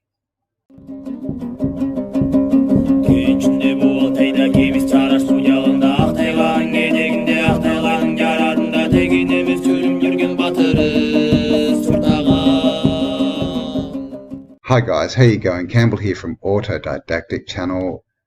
Hope you're all having a wonderful day, a day full of wonder, because that's what this realm really is. It's all about wonder. It's an adventure, and it's up to us to crack the code and win the game. So where are we? What is this realm we find ourselves on? Everything has been changed so much that we really need to look, and obviously, and we see this at the moment so much, how they can actually control and manipulate stories and only tell their side of the story. So we only get half the story. But that's only been going on for a certain amount of time. So I wanted to have a look at King Arthur, because I came across some interesting information. So King Arthur was a legendary British leader who, according to medieval histories and romances, led the defence of Britain against the Saxon invaders in the late 5th and early 6th centuries.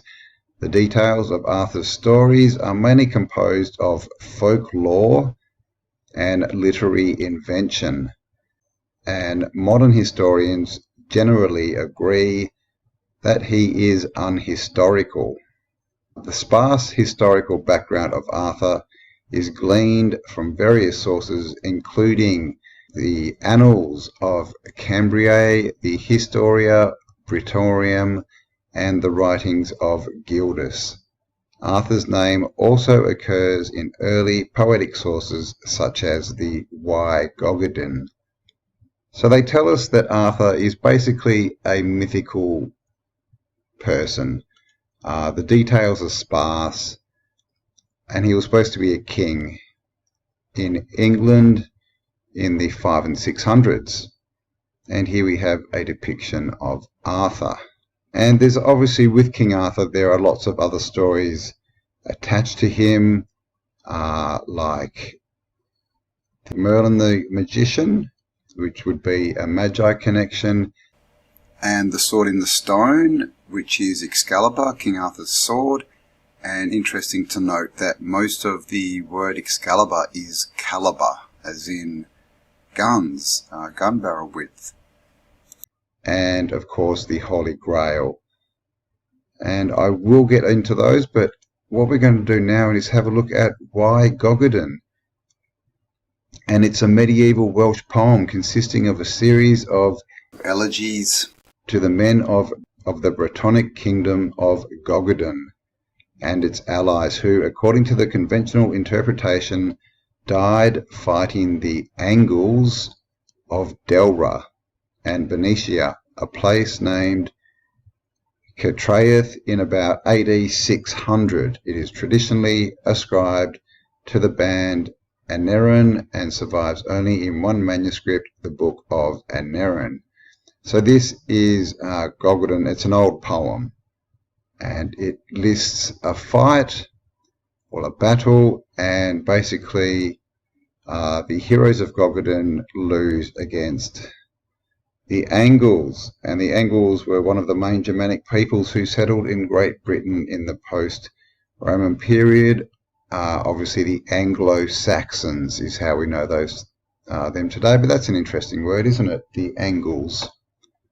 Now, this battle was at Cattraeth, and the Battle of Cattraeth was fought around AD 600 between a force raised by Gongadin and the Brythonic people of the Hen Olgeged, or Old North, of Britain, and the Angles of Benicia and Deira. It was evidently an assault by the Gongadin party on the Angle stronghold of Cattraeth, perhaps is Catterick or North Yorkshire. The Gongadin force was said to have consisted of warriors from all over the Hen Ogledd, or the north, and even some from as far afield as Gwynedd and North Wales or Pictoline. The battle was disastrous for the Britons, who were nearly all killed. The slain warriors were commemorated in the important early poem Gongadin, attributed to Aneurin. So this Battle of Cattraeth, basically the people of Gongadin, and King Arthur is linked to this, went up and attacked people called the Angles, who had a stronghold in Cattraeth. But they don't know where Cattraeth was, but they are saying it was in the north. And I saw a video by Art of Dino yesterday. I will leave the link in the description below. And he was reading a very interesting letter. And it is a letter between John Dee and King Arthur. Well, actually, it's between Mercator, I think, and the conquest of the Arctic. Okay, King Arthur and the conquest of the Arctic. This is the Institute of Archaeology from the University of Oxford. And it says down here, the letter is a detailed study of John Dee's late 16th century claim that King Arthur conquered the far northern world and North America.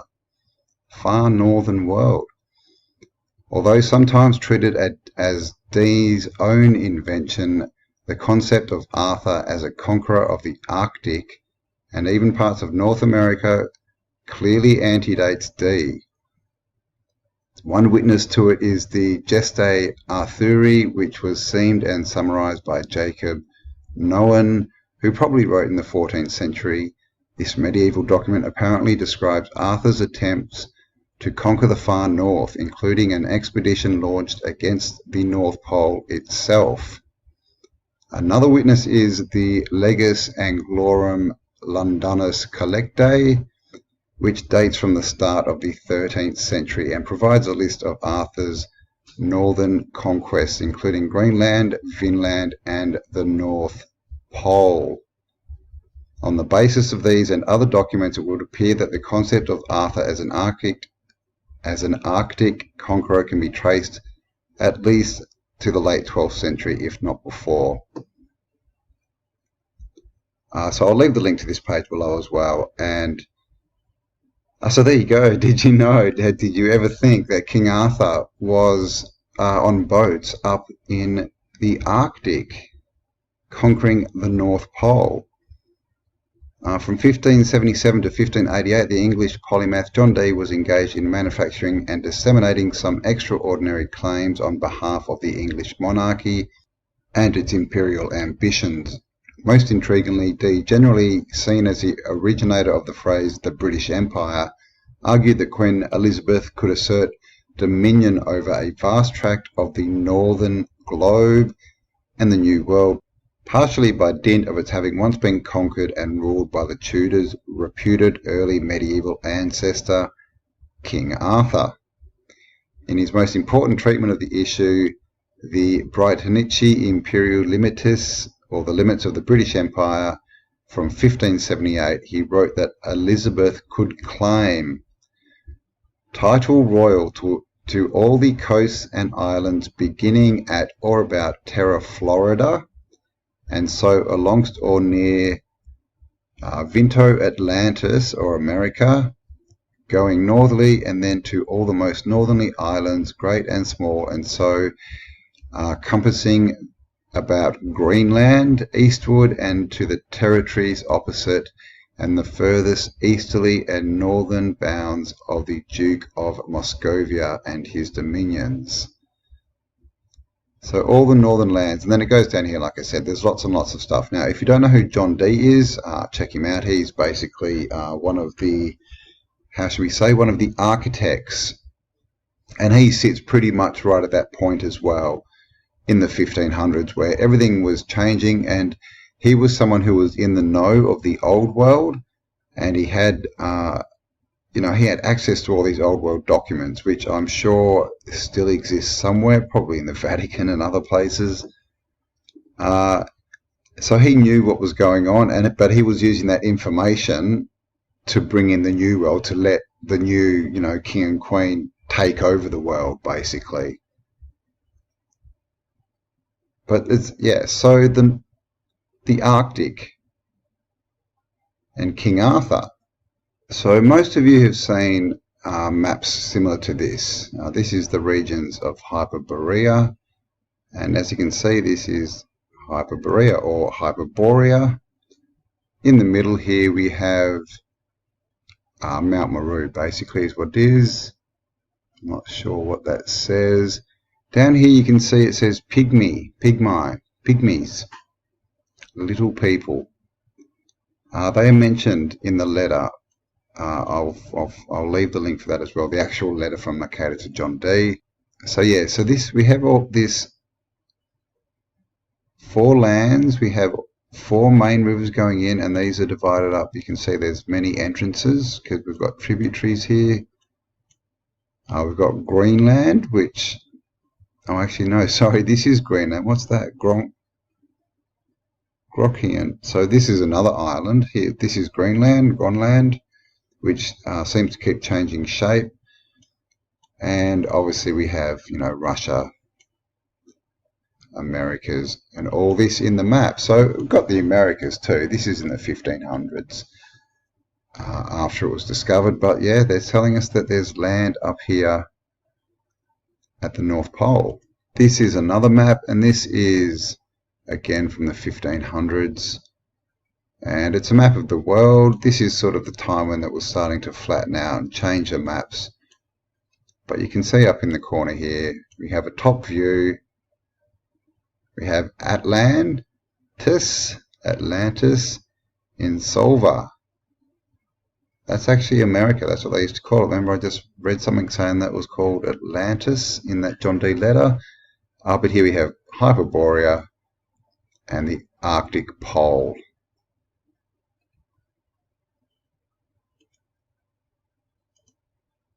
And that is 1597, that map.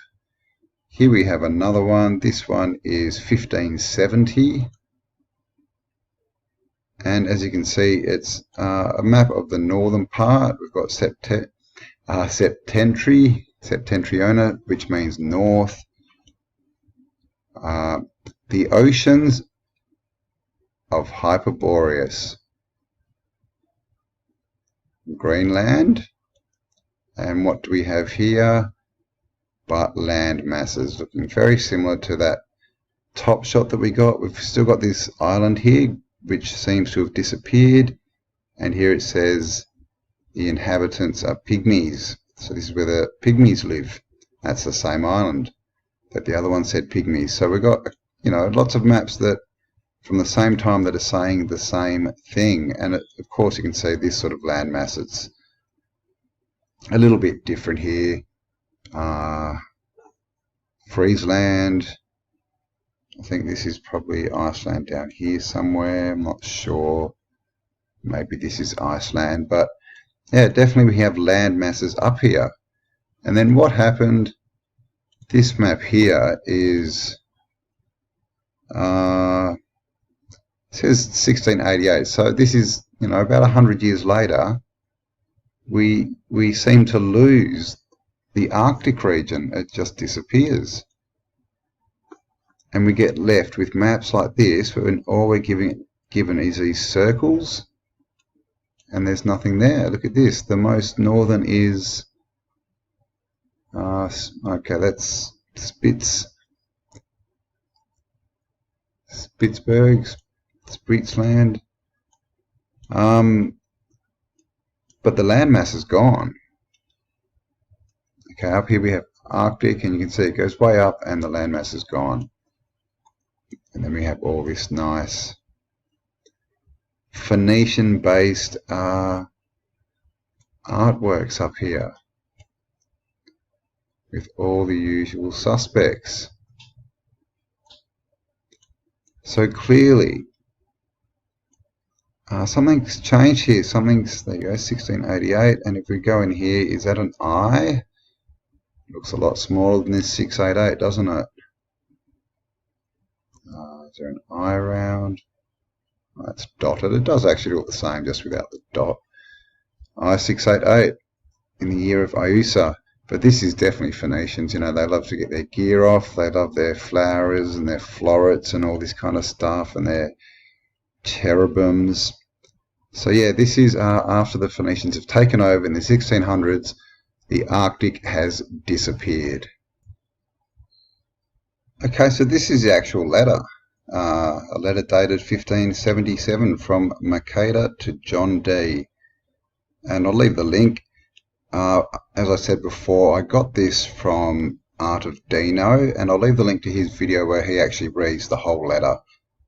So I won't go through it all, but just so you know, it says he wrote in the Belgic language the ideas about the northern regions, which some time ago I extracted from him, follow word for word, save where the sake of brevity or speed I have translated into Latin, when if not always his words, I have retained his meaning. In North Norway, which is called Dusky Norway, there are 3 months of darkness, during which there is no sunlight, but a perpetual twilight. This North Norway lies over and against the country called the Province of Darkness, or the Obscure Province, in Latin, Provincia Tenebrosa. Concerning it, however, there is nothing written in Marco Polo, and this Province of Darkness is the most western bound of the Grand Chem's land. Now, the Grand Chem, he was the king of Tartaria. And between this province and Dusky Norway, there is only 12 miles of sea, so pretty close. Dusky Norway, interesting use of words. From North Norway, you cannot reach the indrawn sea, which lies beyond Greenland, for it lies still further northward. This North Norway stretches as far as the mountain range which encompasses the North Pole. Okay, and as we saw on those maps, there was a mountain range encompassing the North Pole. The borders of this mountain range are for 17 miles by land, the rest is by sea, and it goes down into there and sort of describes it a little bit, and how there's a land mass up there, 4 islands, etc., etc., and yeah, it goes on a bit. So I'll leave this for you. Like I said, there's a bit you can read, and so this is 1500s, 1577, and he's saying that from all the information he can gather, there is a land in the north, up near the Arctic Circle, with a mountain range surrounding it. And this is Shambhala, and Shambhala, well, this isn't Shambhala. This is an article on Shambhala, and Shambhala was a place that's talked about in both the Hindu and the Buddhist histories and philosophies. Shambhala, which is a Sanskrit word meaning place of peace or place of silence, is a mythical paradise spoken of in ancient texts, including the Kalachakra Tantra and the ancient scriptures of the Zhang-Zung culture, which predate Tibetan Buddhism in Western Tibet. According to the legend, it is a land where only the pure of heart can live, a place where love and wisdom reigns, and where people are immune to suffering, want, or old age. Shambhala is said to be the land of 1,000 names. It has been called the Forbidden Land, the land of the white waters, land of the radiant spirits, land of the free fire, land of the living gods, land of the wonders, and the Hindus called it Ayuvartha, the land of the worthy ones. The Chinese know it as He Xian, the western paradise of He Wang Mu, and the Russian old believers it is known as Belovoid. But throughout Asia it is best known by its Sanskrit name Shambhala or Shangri-La.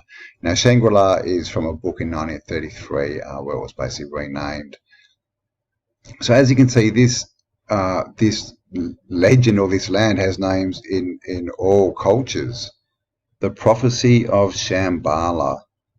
The concept of Shambhala plays an important role in Tibetan religious teachings and has particular relevance in Tibetan mythology about the future. The Kalachakra prophesies the gradual deterioration of mankind as the ideology of materialism spreads over the earth. When the barbarians who follow this ideology are unified under an evil king and think there is nothing left to conquer, the mists will lift and reveal the snowy mountains of Shambhala. The barbarians will attack Shambhala with a huge army equipped with terrible weapons. Then the king of Shambhala will emerge from Shambhala with a huge army to vanquish dark forces and usher in a worldwide golden age. Through the Kalachakra prophecies of future war, this appears in conflict with the vows of the Buddhist teachings that prohibit violence. This has led to some theologians to interpret the war symbolically. But Shambhala, over many centuries, numerous explorers and seekers of spiritual wisdom have embarked on expeditions and quests in search of the mythical paradise of Shambhala. And while many have claimed to have been there, no one has yet provided any evidence of its existence or been able to pinpoint its physical location on a map. However, most references place Shambhala in the mountainous regions of Eurasia. Ancient Zhangzhung texts identify Shambhala with the Suche Valley of Punjab or the Himachal Pradesh, India. Mongolians identify Shambhala with certain valleys. Tibetan sacred texts speak of a mystical kingdom called Shambhala hidden behind snow peaks somewhere north of Tibet, where the most sacred Buddhist teachings, the Kalachakra or Wheel of Time, are preserved. It is prophesied that a future king of Shambhala will come with a great army to free the world from barbarism and tyranny, and will usher in a golden age. Similarly, the Hindu Puranas say that a future world redeemer, the Kalki Avatara, the 10th and final manifestation of Vishnu, will come from Shambhala. Both the Hindu and Buddhist traditions say it contains a magnificent central palace radiating a powerful diamond-like light. The mythical paradise of Shambhala is known under many different names. It has been called the Forbidden Land, the Land of White Waters, the Land of Radiant Spirits, the Land of Living Fire, and the Land of Living Gods. Buddhist texts say that Shambhala can only be reached by a long and difficult journey across the wilderness, deserts, and mountains, and warn that only those who are called and have the necessary spiritual preparation will be able to find it. Others will find only blinding storms, empty mountains, or even death. One text says that the kingdom of Shambhala is round, but it is usually depicted as an 8-petaled lotus blossom, a symbol of the heart chakra. Indeed, an old Tibetan story states that the kingdom of Shambhala is in your own heart. So again, there's a link, the spiritual to the physical there. Directions are a mixture of realism and fantasy, can be read at one level, and instructions for taking an inner journey from the familiar world on the surface consciousness through the wilds of the subconscious to a hidden sanctuary of the superconscious. That's the journey, the spiritual journey to Shambhala. But nevertheless, the idea of Shambhala is also located in the material world is firmly rooted in the Tibetan tradition. Opinions on where the kingdom might lie, however, differ greatly. And it says many people think that it might be in Mongolia or Tibet in the Himalayan mountain range. But most believe that Shambhala is in Siberia or some other part of Russia. Some llamas believe it is hidden in the desolate, uninhabited wastelands of the Arctic. According to Lama Kunga Rinpoche, Shambhala is probably at the North Pole. Since the North Pole is surrounded by ice and Shambhala is surrounded by ice mountains, finally a few lamas believe that Shambhala exists outside the Earth on another planet or in another dimension. So there you go. Shambhala is described as being icy, surrounded by ice-covered mountains, and most of the lamas, the people who actually read the texts, believe that it is at the North Pole. And this is the world map from 1587. And down here we have Ireland, Scotland and England. So this is Great Britain. As you can see, Ireland, Scotia and England. And if we come up here, you'll see that at the top of Scotland there's islands. Then we've got Hitlanda, Friesland, which pops up and down, up and off maps over the ages. And then up here we have Norway, Islanda, which is probably Iceland, another island here called Irea, I think, Irea. Varaja, what's that, a vortex? Like a whirlpool maybe? But the thing is, when you get to the top here, you just got to cross this strait, and this is Mare Septentrionale Giaciato. Mare is, or Mare is water. And then across here we have land at the North Pole. This is it, as you'll see. So here we have, and this is just to show you how easy it would have been for King Arthur to actually get to the North Pole. Got Scotland, let's jump across to these islands, then you can either go this way or this way, and up across this strait, and this is, basically there's a bit of land here, and then in the middle here we have the four land masses of Hyperborea. So pretty interesting. Here we have Terra Incognito, and what looks to be some kind of griffin, and there it says Griffo. So we've got a griffin there, and this is the North Pole region as they drew it in 1587. As you can see, lots of land up here in the North Pole. And of course now this has all disappeared, but what's happened is the space has gone too. They've pulled these continents in because these continents are different here than we see them today. And I will take another look at this map with some new information that has come on board recently. We may actually be looking at something that's different than what we think it is. But anyway, just on this map and the way it's drawn, this is Europe, Great Britain, and you can pop straight up to the North Pole.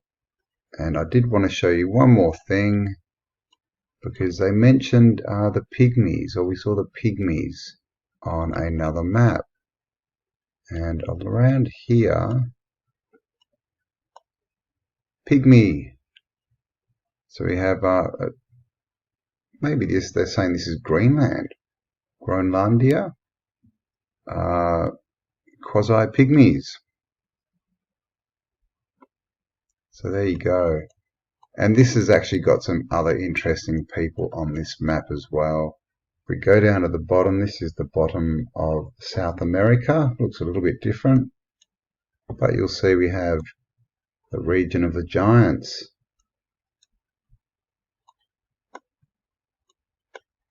And some strange birds. So there you go, guys. Bit of a look at the North Pole and what was really going on. You know, they tell us that there's no land there. They tell us there's nothing there now except for water and ice. And, you know, the poor polar bears, all the ice is melting and they've got nowhere to sit. And this is what they tell us. But clearly, like back in the day, everyone was drawing land masses at the North Pole. And now we're told it's just the realm for Santa Claus. All right, hope you enjoyed that one, guys. Yeah, this is just part one. I've got a few more things, some interesting information I want to share with you about, you know, the Arctic and the Antarctic and what might be going on energetically. So that'll be coming up for you soon. So thanks for spending some time with me. Have an awesome day, and I shall talk to you all on the next upload. Bye for now.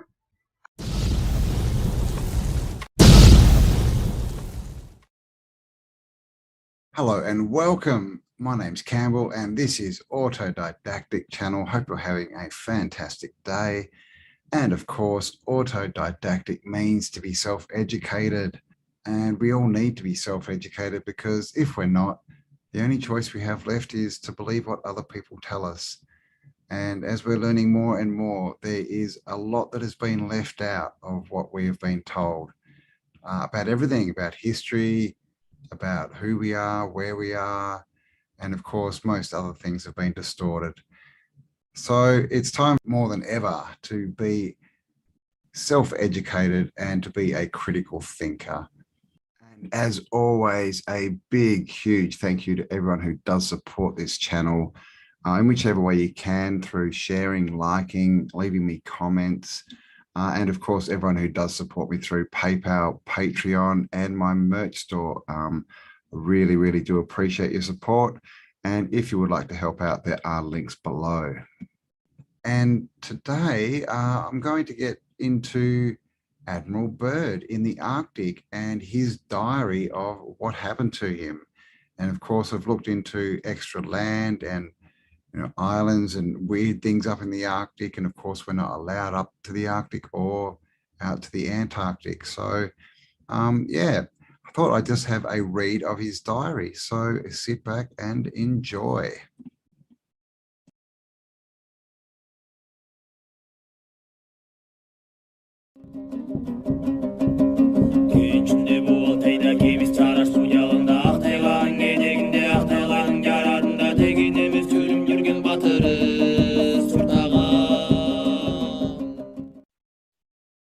And this is the secret diary of Admiral Richard B. Byrd. And it says, Admiral Byrd died in December of 1956. This was just after he finished his private diary, about which he was sworn to secrecy by the United States Navy. The notes in that diary indicated that his seaplane exploration journey to the North Pole went off course and entered a cavity in the Earth at the North Pole. This information about a hollow Earth is an astonishing account of a truly amazing encounter. It is, in fact, too beautiful and wondrous to describe. So, of course, this has been interpreted as inner Earth, but you know, what is inner Earth, right? We now know that there's caves everywhere underground. There's, you know, huge facilities. You know, there is an inner Earth. So let's get into it. Admiral Byrd's diary. And this is just an extract from the diary, not the whole diary, just the interesting bits. 0600 hours. All preparations are complete for our flight northward, and we are airborne with full fuel tanks at 0610 hours. 0620 hours, fuel mixture on starboard engine seems too rich, adjustment made, and Pratt Whitneys are running smoothly.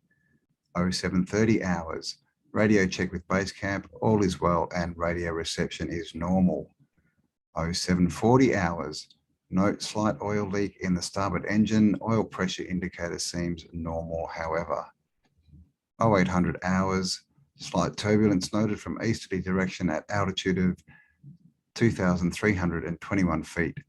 Correction to 1,700 feet, no further turbulence but tailwind increases. Slight adjustment in throttle controls, aircraft performing very well now. 0815 hours, radio check with base camp, situation is normal.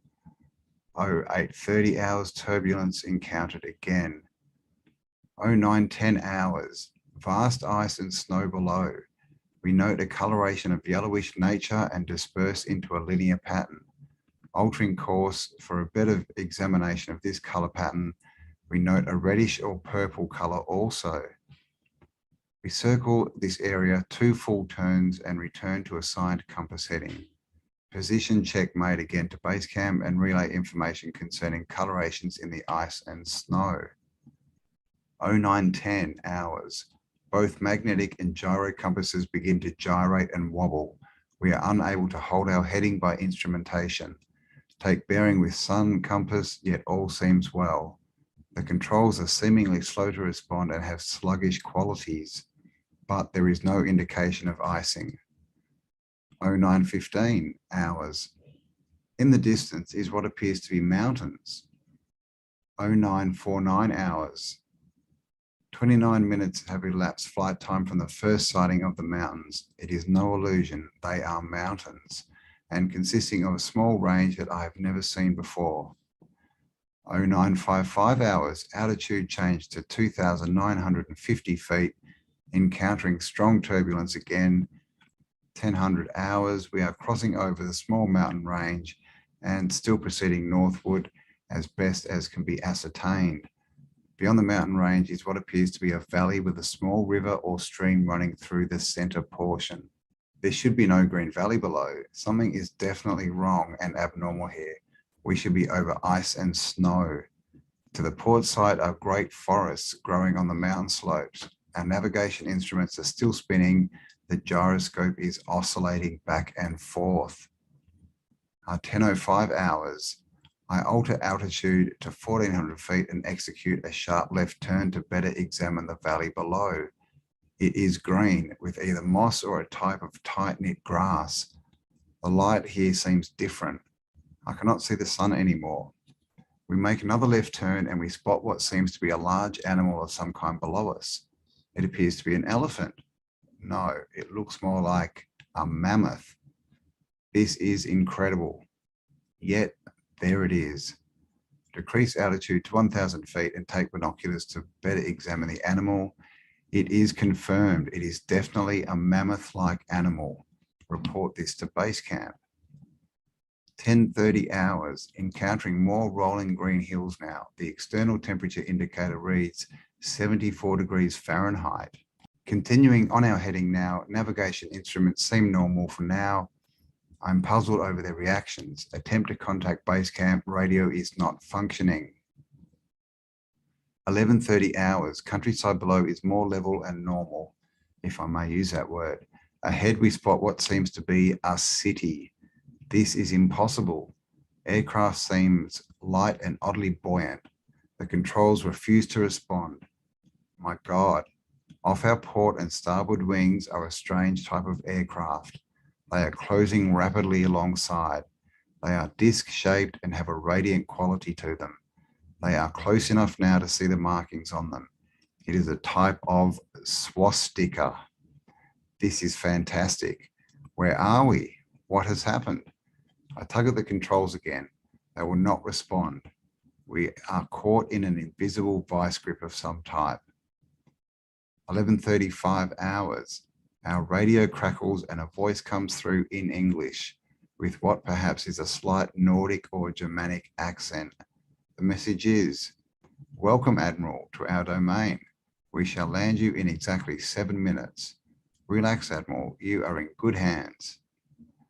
I note that the engines of our plane have stopped running. The aircraft is under some strange control and is now turning itself. The controls are useless. 11:40 hours, another radio message is received. We begin the landing process now, and in moments the plane shudders slightly and begins a descent as though caught in some great unseen elevator. The downward motion is negligible and we touch down with only a slight jolt. 11:45 hours, I am making a hasty last entry in the flight log. Several men are approaching on foot toward our aircraft. They are tall with blonde hair, and in the distance is a large shimmering city pulsating with rainbow hues of color.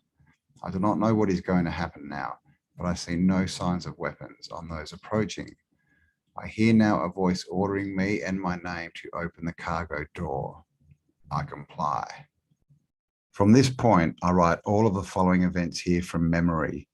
It defies the imagination and would seem all but madness if it had not happened.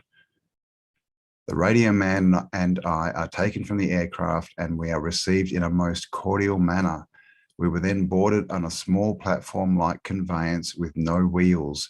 It moves us forward towards the glowing city with great swiftness. As we approach, the city seems to be made of crystal material. Soon we arrive at a large building that is a type I have never seen before. It appears to be right out of the design board by Frank Lloyd Wright, or perhaps more correctly, out of a Buck Rogers setting. We're given some type of warm beverage which tasted like nothing I have ever savoured before. It is delicious. After about 10 minutes, two of our wondrous appearing hosts come to our quarters and announce that I am to accompany them. I have no choice but to comply. I leave my radio man behind and we walk a short distance and enter into what seems to be an elevator. We descend downward for some moments, then the machine stops and the door lifts silently upwards.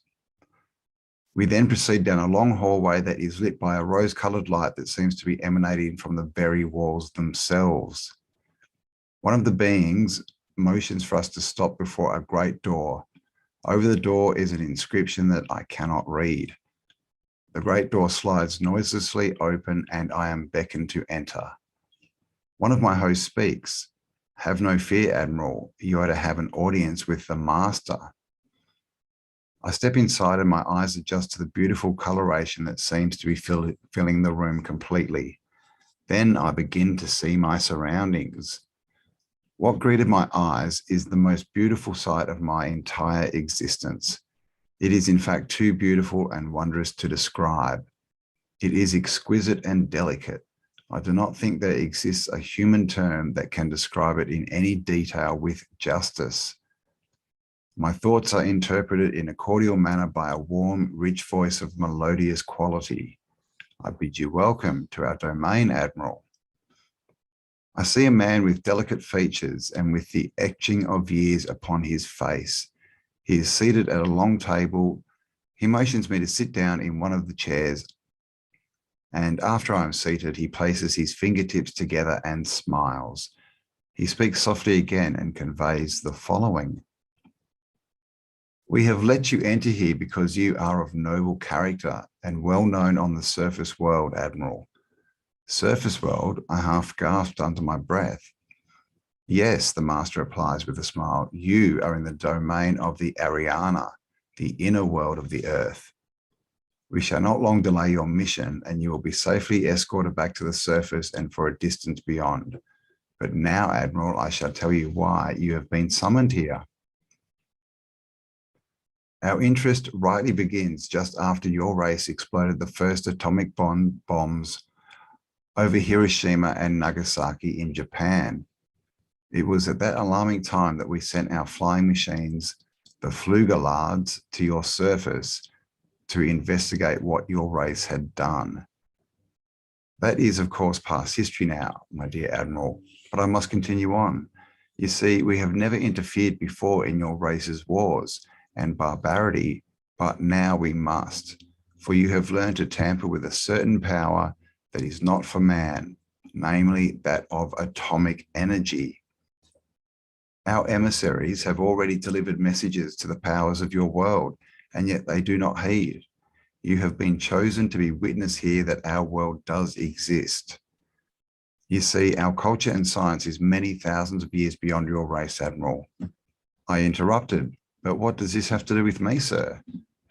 The master's eyes seemed to penetrate deeply into my mind, and after studying me for a few moments, he replied, your race has now reached the point of no return, for there are those among you who would destroy your very world rather than relinquish their power as they know it.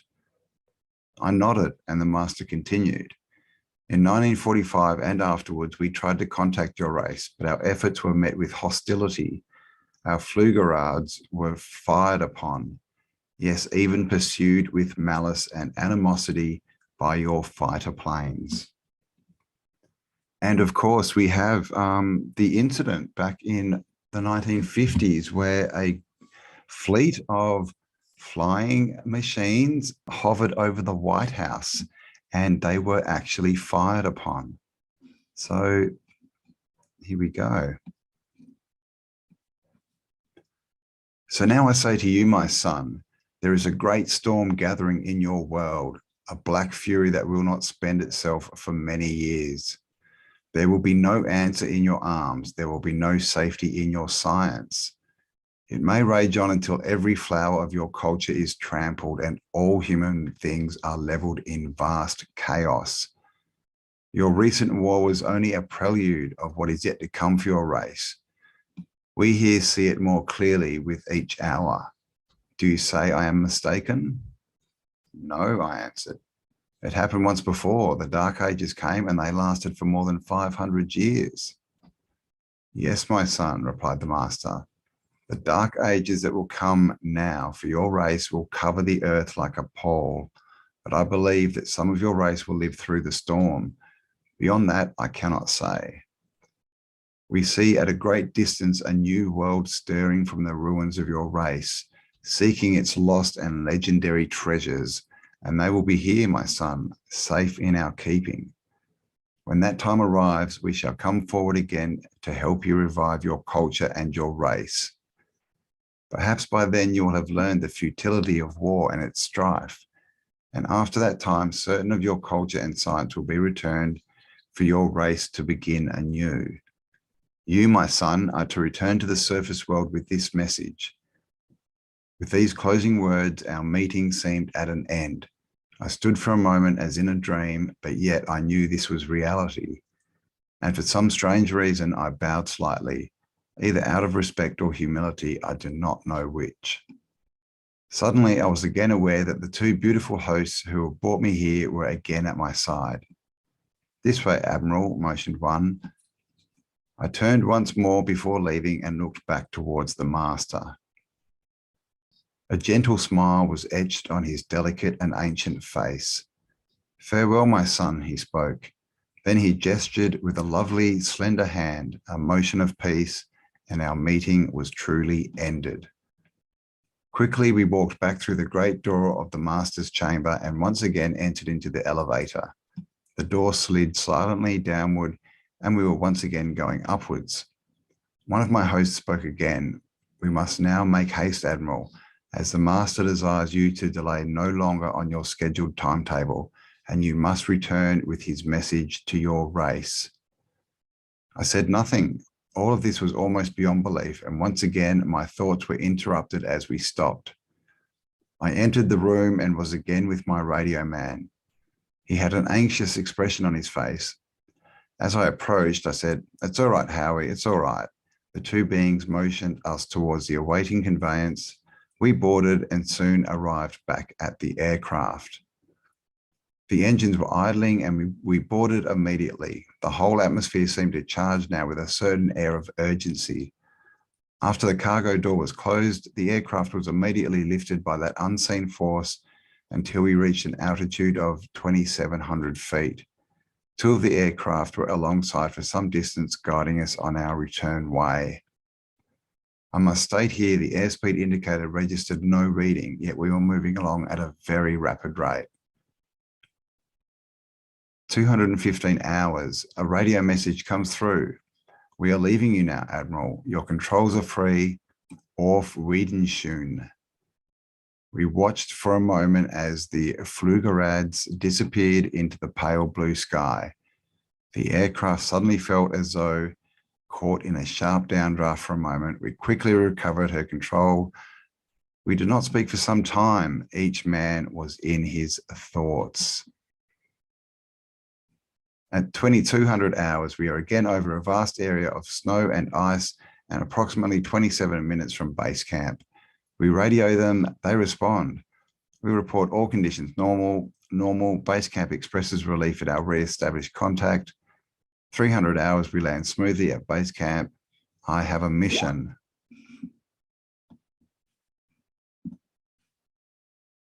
I have a mission. End log entries. March 11, 1947. I've just attended a staff meeting at the Pentagon. I've stated fully my discovery and the message from the master. All is duly recorded. The president has been advised. I am now detained for several hours, or 6 hours and 39 minutes to be exact. I'm interviewed intently by top security forces and a medical team. It was quite an ordeal. I am placed under strict control via the national security provisions of the United States of America. I am ordered to remain silent in the regard to all that I have learned on the behalf of humanity. Incredible. I am reminded that I am a military man and I must obey orders.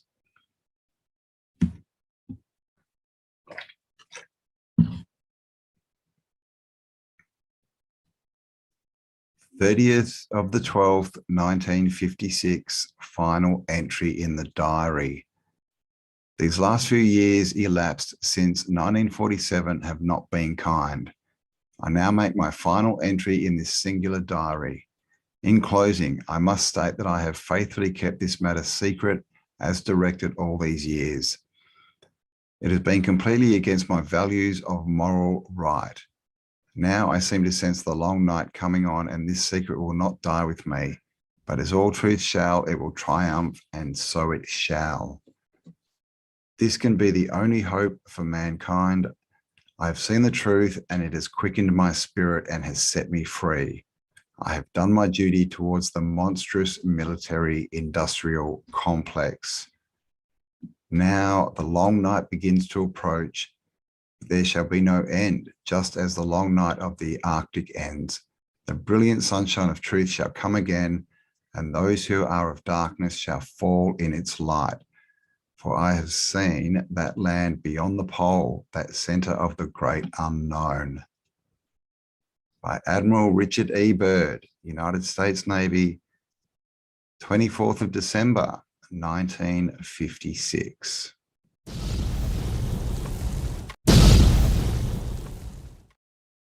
And, castles, spires, these statues that have no, they got nothing to do with the civilizations that they're in.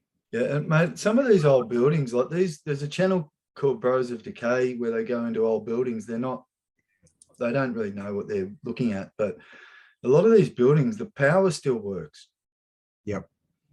Yep, there's some really good channels that are like explorer type channels. Yeah, mate. Yeah, that's fascinating. Abandoned castles and mansions and things. Some of them go down into tunnels. Oh, yep. And some of those are just ridiculous when you find out what's actually going on underground. There may be a whole nother civilization running. Mate, it appears like as bizarre as it seems, man. That just seems like what's going on. That's what's happened. Like,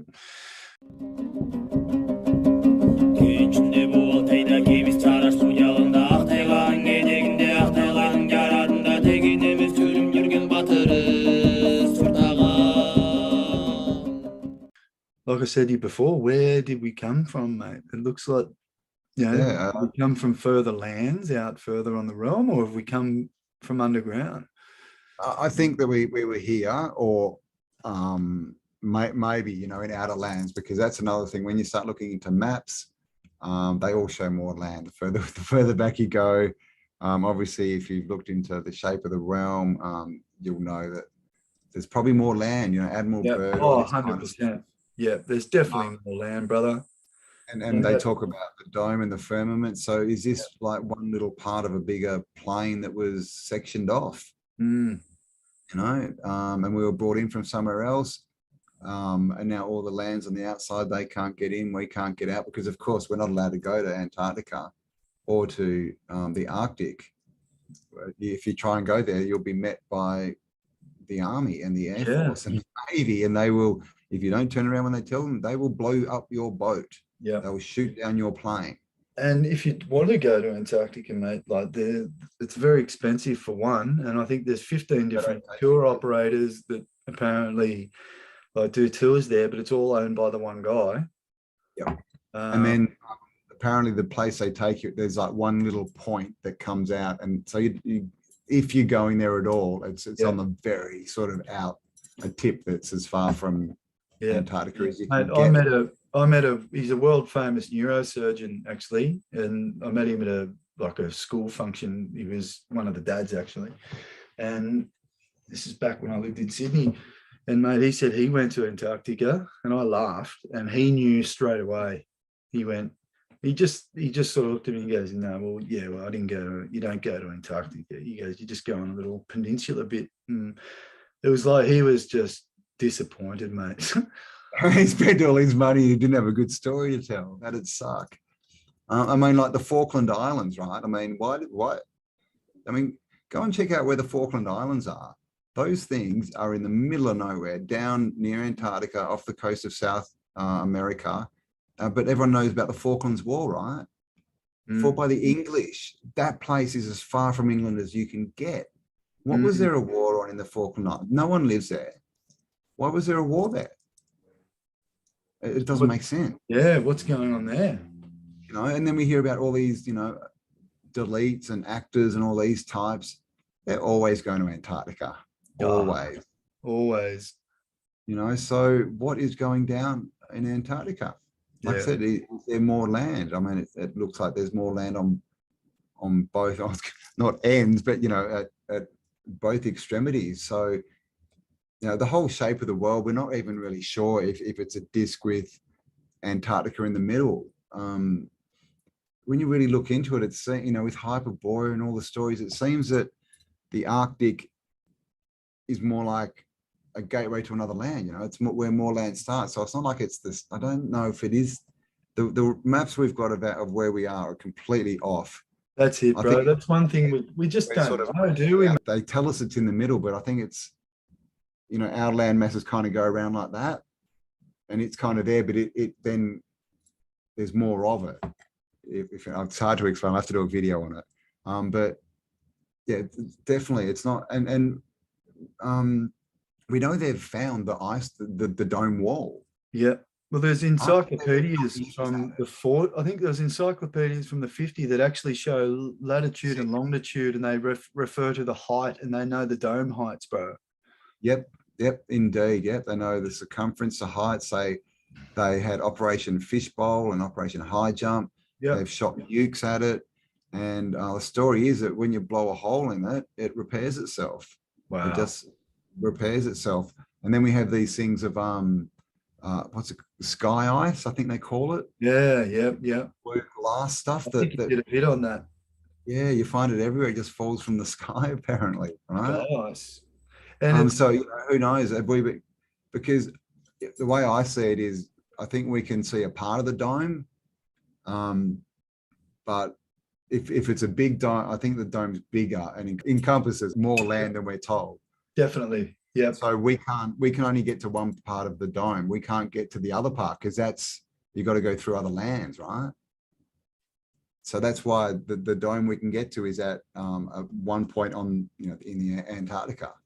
And that's where they are. That's where they are, down where that edge of the dome is, trying to get through. Yeah, man. That's why we don't hear about them out, you know, sidewards of, you know, South America or these other places where we know the ice wall is, because we've got photos of the ice wall. We've got video of it going back to the 1950s. Yeah.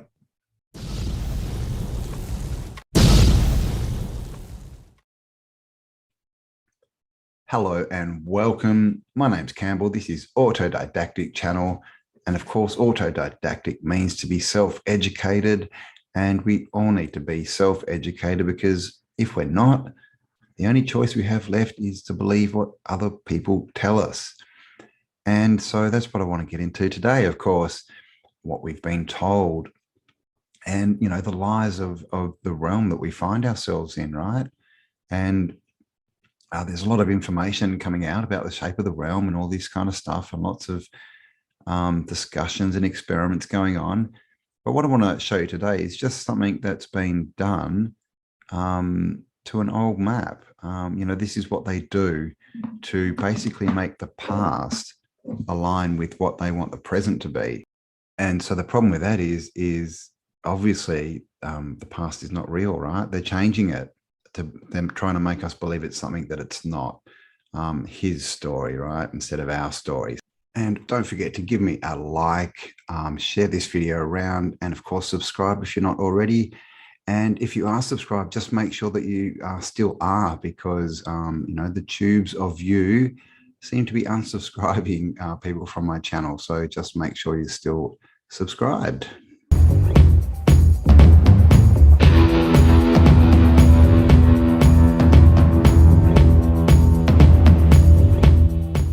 All right, so here we are. We're on davidrumsey.com, and this says the largest early world map, Monty's 10-foot planisphere of 1587. So this is it, and this is a 10-foot map.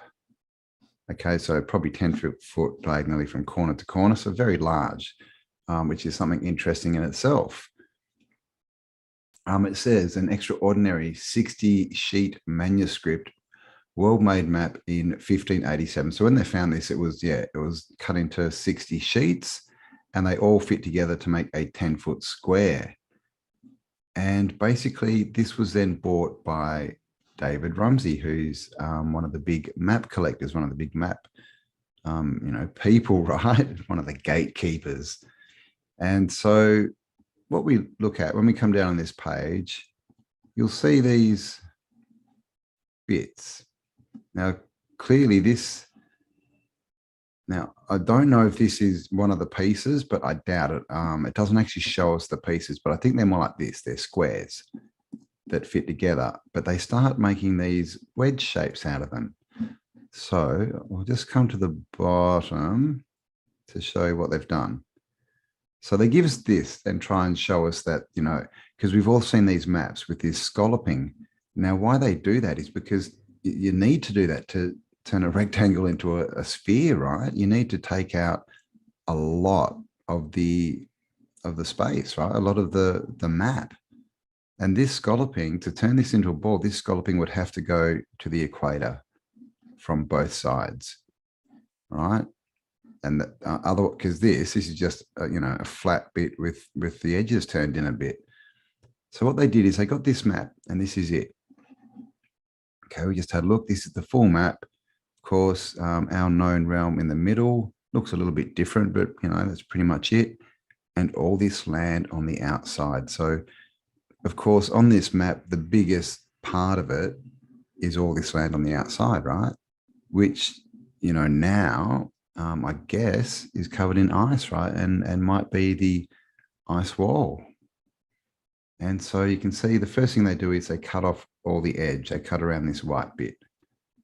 Okay, then they start cutting the land out that's out there. Then they cut it all off. And you can see, so this is the equator. I think that's the equator. And now they've cut off, we've lost half of Africa. And then they cut basically more, and they cut it into a place, into these smaller and smaller bits, basically, so then they can fit it onto a sphere, right? So they get this, they put it over the top, but then they've also, you can see that these are wedges. So they cut out these wedges, and then the rest of the map has to become these funny shapes to make a ball. Because to turn this into a sphere, you need to make this outside ring a dot, just like is in the middle there. So can you imagine how much of this map they have to cut off to make this, right? And this is what they've done. And they've even made a little video for us. Okay, so they're trying to, you know, do a Google Earth thing, and they've made this, they've stuck all the, you know, bits of their cut up map onto a sphere, and they're trying to show us this is what the world is. So they have circled the square, right? Or sphered the square, because this is a square map, and they have just cut you know, I mean, I don't know, at least 60% of it has been cut out, but they're trying to put it forward as a representation of their globe model. So again, now I don't think I can zoom in on that picture, but if you do, you can see on the joins that that's why they're not showing us the joins, right? That's why it's here. They don't match up properly. I mean, they can't, right? And then there's all these mythical creatures all over this map as well. So I do recommend having a look at it if you haven't already, but that's pretty much what the point I wanted to make is this is what they start with. And all old world, you know, all maps, and definitely the older maps, they're circles, but all maps are squares, right? To turn this into a sphere, you need to cut, you know, bits out up to the equator. And then when you get to the equator, you literally need to then, well, they cut all this off, didn't they? Or the bottom bit, but I mean, they literally cut all this land off the bottom. So there wouldn't even be in Australia on this. There couldn't be. That's no doubt why the video stopped spinning, right? But yeah, you would have to cut off all this land and then tons of this ocean. And even in here, they need to cut out, you know, around sort of 50% basically to get this to curve into a sphere. So this is what they do. This is why it's his story and not our stories, because they get, you know, representations of the realm from the past, and then they completely alter them and change them to suit their narrative. So there you go. That's about it, guys. That's really what I wanted to show you. And I might do some more videos on this map just because it's just a very interesting map. And we have all the kings on it. Like, so this is actually Urbano Monte, the map maker, apparently, or his seal maybe, unless he's an angel. But then if we come over to, where are we? This one. And down the bottom, you'll see there's all these kings here, or, you know, leaders. Oh, and a couple of mermen having a bit of hanky-panky. Interesting, this one's got, see, he's got double legs, like the Starbucks mermaid. So this is Ilri di Polonia. So maybe that's Poland. You know, so it'd be interesting to actually do some research on the names of these people around the outside. Here's another one, the Grand Prefi Sami, is that what they call it? Ethiopia. There you go, ruler of Ethiopia. Is that? No, I thought that was, but I mean, look at his hat. He's got a little cross on there. Jewelry, gold everywhere. Bit of antiquitech maybe, but just a very cool map. So the site is davidrumsey.com, RUMSEY, and has just tons and tons of stuff. All these hidden lands on the outside. Look at this, just a hidden island, more mermen, seahorse. And I don't know what that is, some kind of antlered animal. So there you go, guys. Hope you enjoyed that one. Thanks for spending some time with me. Thank you for everyone who does support me and this channel. I do really appreciate it. Stay awesome, and I'll talk to you all on the next upload. Bye for now.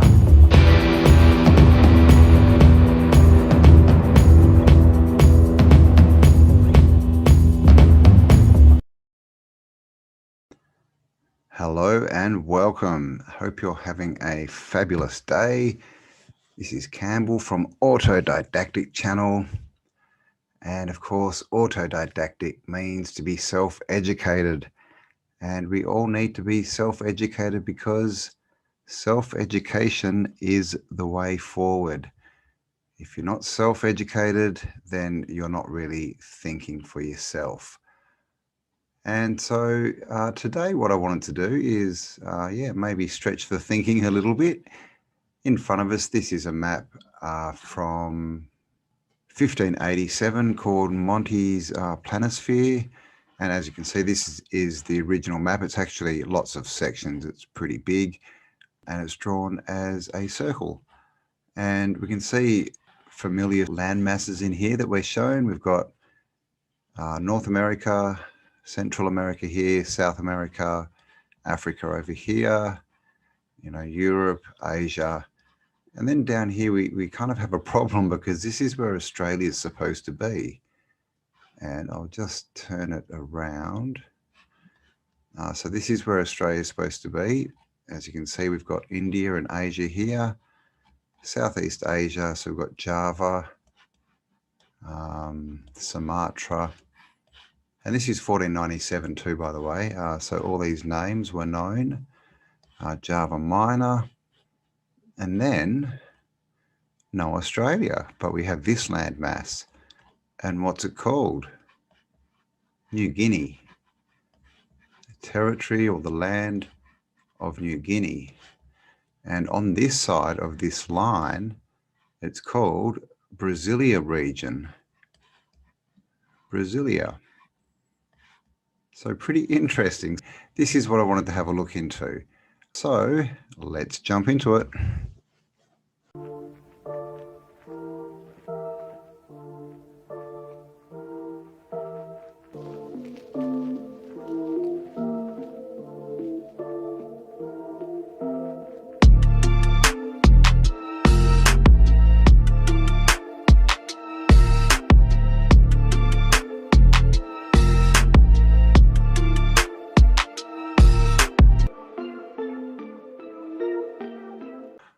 All right, now I've shown this map before, but I was actually watching a video from Divergent channel, so go over and check him out. He's been putting out a lot of content, lots of anomalies and things, but he did a video down here, it wasn't that long ago, but he's put out so many videos called Australia is Fake or something like this. Oh my gosh, now I can't find it. This one here, Australia does not exist on a crater flat earth globe with curved water. And he was showing in that, it was pretty interesting. What he was showing was, first of all, the land masses, how this is now Australia. And secondly, the creatures that we find down here.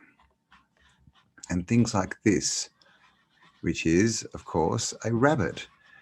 And he mentioned that in Australia, we actually have, I think we have the 2 longest fences in the world, but one of them is called the rabbit fence or the rabbit proof fence.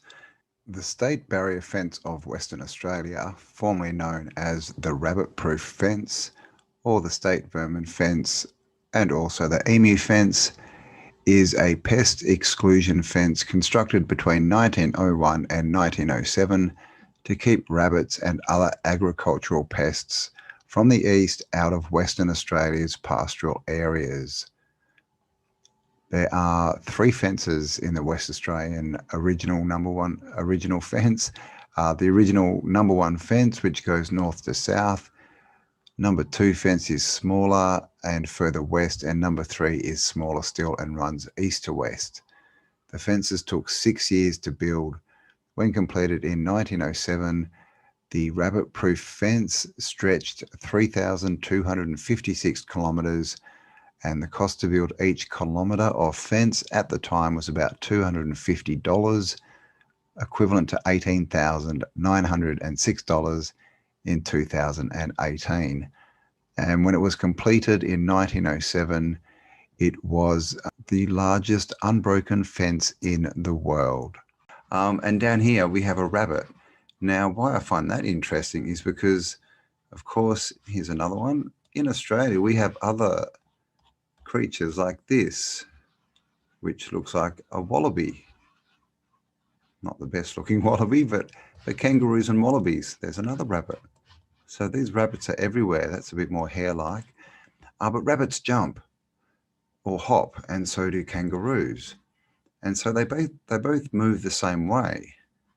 And when you think about it, we're told that rabbits came from Europe, but did they really? Maybe they traveled the other way, because apart from the fact that rabbits give birth to live young, that's really the major difference. And, these are more ground animals that sort of, when rabbits, they don't run, but they move the same as a kangaroo. When a kangaroo walks on the ground, slowly it'll put its hands down and sort of jump with its back legs, just like a rabbit does, but a rabbit does it very quickly.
their legs kind of bounce backwards rather than like ours that bend forwards, if that makes sense.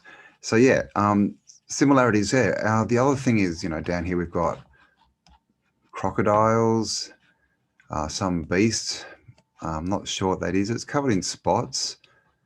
Maybe, representing a Tasmanian tiger, but they had stripes on them. Maybe there was a different variant, who knows? But, we've got things like, I don't know what they are. Goats, maybe. We've definitely got goats in Australia. We've definitely got camels all through Australia, all through the outback. And the same story, they were just supposed to be brought here in the 1800s, to help people, tradespeople and to just get into the interior and explore and all that stuff. But, the question again remains is, how do you get a camel to Australia from Europe? Do you put it on a boat in the 1800s, a little sailboat?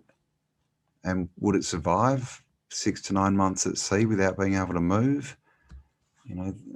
That's a question I ask a lot. We've also got things like griffins. So a few, what we call mythical creatures. But what I really wanted to look at was just, territory of New Guinea. Now, this one is Brasilia, and this island down here is part of Brasilia. So there's more lands. And Brazil is still here. Brazil, this is already called America. This is 1497, is that correct? Sorry, 1587. So yeah, this is 100 years after the whole Columbus story. And of course, you can see the ring here of land around the outside, of course, on a flat disk, that's what Antarctica would be. So these continents, did they just get frozen over? Did something happen and they got frozen over? Because you can see there's pathways through here as well. Is there more land outside, like on the maps that we've seen, the ancient Japanese map? And there's other maps as well that show even more land. And there's a story called the Iron Republic, which talks about people who actually say that they sailed through here in the 1600s, found more land and started a new society away from what they called, they were escaping tyranny. Of course, we have Hyperborea up here as well. Now, in this map, I just want to see, what's this called? Okay, the circle of the Arctic. Okay, we'll come back to that later. So yeah, that's the map. So Brazil, Australia around here, and this is all just Guinea, and there's not really any mention of, Terra Australis on this one. But it's an interesting map. I'll leave the link in the description, so check it out. It's also got all the kings around here. It tells you, about the countries that they were ruling and stuff. It's got more sort of star charts and things here. Very detailed map. You can zoom right in on it. You can check out all the names of all the places. There's cities everywhere. This is Greenland across here. Up here. So Greenland's got a completely different shape. This is New Zembla, which kind of appears and disappears. And also Iceland, and Friesland, which again appears and disappears. And this is Hitlandia. Yeah, it's in a couple of maps. Terra Verde, I'm not sure what that is. And one other thing I'll point out, it's a very interesting map, is always in Hyperborea, you always see this. One landmass has always got pygmies, the land of the pygmies. Habitat, Dalri Afu. Not sure what that is, but pygmy. And then if you look on the other ones, no pygmies there. Oh, this one's got pygmies too. Oh, there you go. I lie. I've been caught out. But yeah, always mentions pygmies up there. And if you go to South America, it tells us that there's giants down in South America, which is down here. Patagonia, the region of the giants. And while I'm down here, let's just turn this around a bit. You'll see this, sorry, it's not the best position, you'll see this is called Terra del Fuego, which means the land of fire. And you can see it's all red, the land of fire. Looks like there's an emu or an ostrich down there, a strange human-headed creature. But the land of fire, this is now all iced over. So again, this is all green, these regions. So, you know, this is telling us, and this looks like desert, you know, so it's sort of showing us that, you know, this didn't used to be frozen over around the outside. And this is, what, 500 years ago, a bit more. So yes, Australia. So Australia, so New Guinea at the moment, I mean, it's kind of where this is. This Gilolo region, but it's bigger than that. It's half of it's Papua New Guinea now. It's Papua New Guinea, not New Guinea, and the other half is East Timor. But now there's just a lot of islands there. So, you know, clearly, and you know, there is different shapes to the continents and the land masses. So, could be just water change, but yeah. So let's look at what the other maps show us about what was going on with Australia and New Guinea back in the day.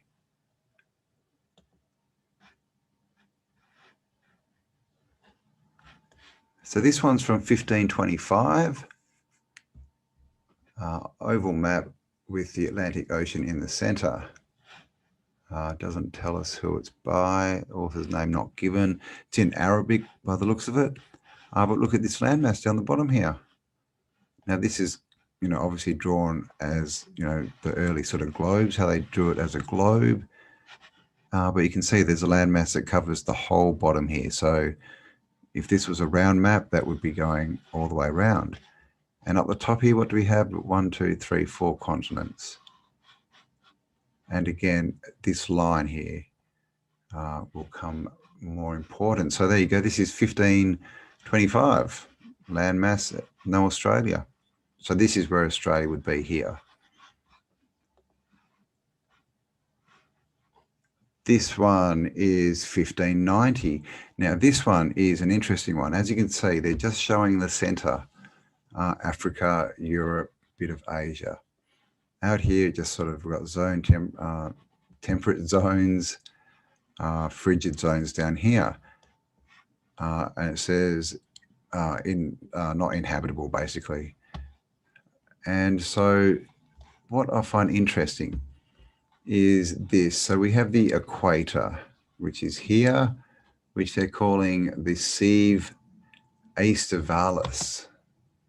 Okay, so this line through the middle here, it's called T.he H.ierarchy. Now, T.he in Google Translate under Latin just comes out as or. So I'm not sure exactly, you know, obviously something to do with line or circle, I think. So this is the equator. Below it, oh no, this would be the equator here, sorry. The equatorial circulus, so yeah, the biggest circle.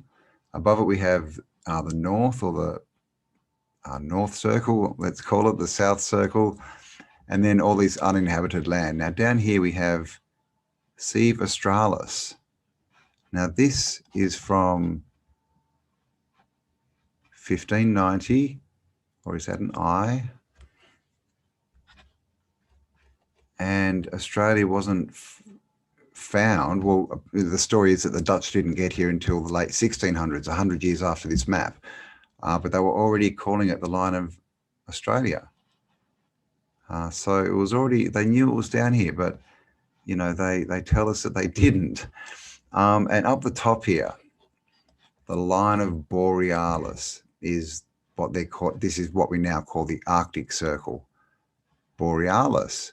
So, of course, we have the Northern Lights, the Aurora Borealis. And in the old maps, it's been taken off here.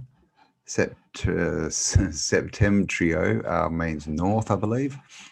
Hyperborea, hyper above the boreal line.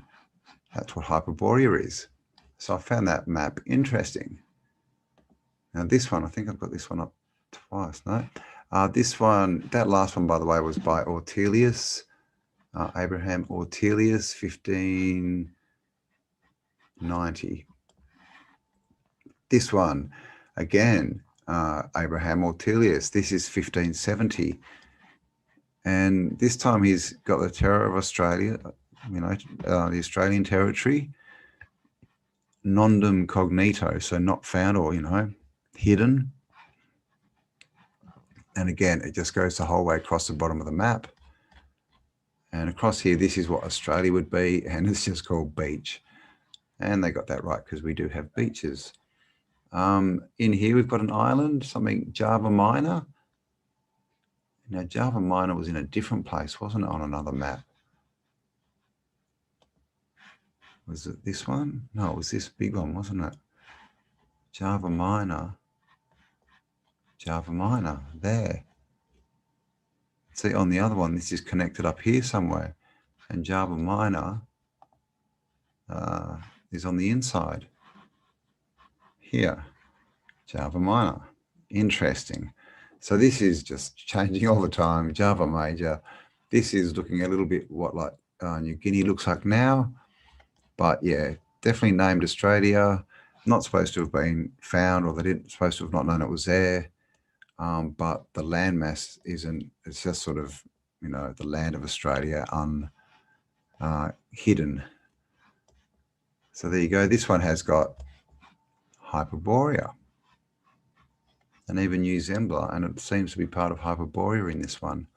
So isn't that interesting? Because this large island of Hyperborea seems to be joined to New Zembla, which is almost joined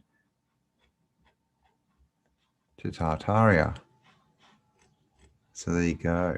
I'll leave the links for all these maps in the description so you can check them out. They are quite interesting when you look at them. Here's Greenland, change shape again. Ireland, Friesland. Ireland keeps getting bigger and smaller. So yeah, lots of interesting stuff to be seen. This is 1597. This is Antonio Magini. And again, the same thing, Terra Australis, not supposed to have been discovered yet. Now we have New Guinea as an island. It's broken off. Circle of Antarctica, but again, it goes all the way across the bottom of, you know, what they've drawn here is a globe. So there you go, up the top, of course. And again, New Zembla is now joined to Hyperborea, Tartaria. There you go, and Russia and Tartaria, that's interesting. And across here, more Hyperborea, Greenland, Iceland, all that kind of stuff. So Australia's still not there, but we've now got New Guinea. So, you know, this is like changing, you know, the maps just keep changing. I think we've jumped forward. No, this is 1594.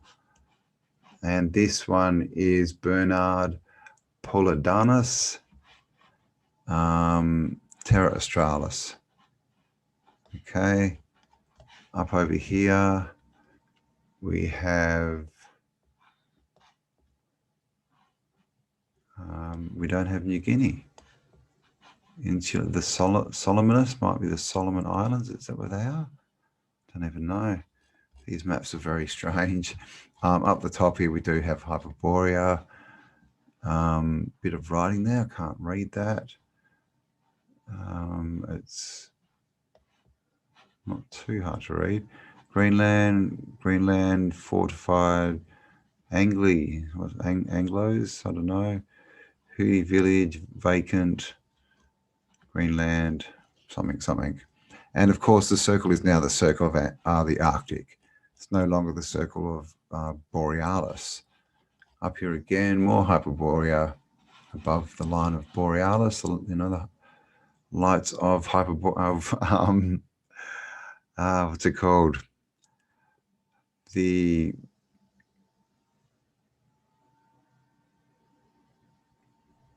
Aurora Borealis, is that correct? I keep thinking of the Australian watch, which is, I can't even think at the moment. But anyway, the Ocean of Tartaria.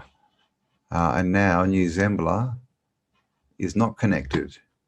And this is all within, 30 years, these last few maps where, New Zealand was connected to Hyperborea, almost connected down here as well. And now it's, there's quite a bit of ocean in there.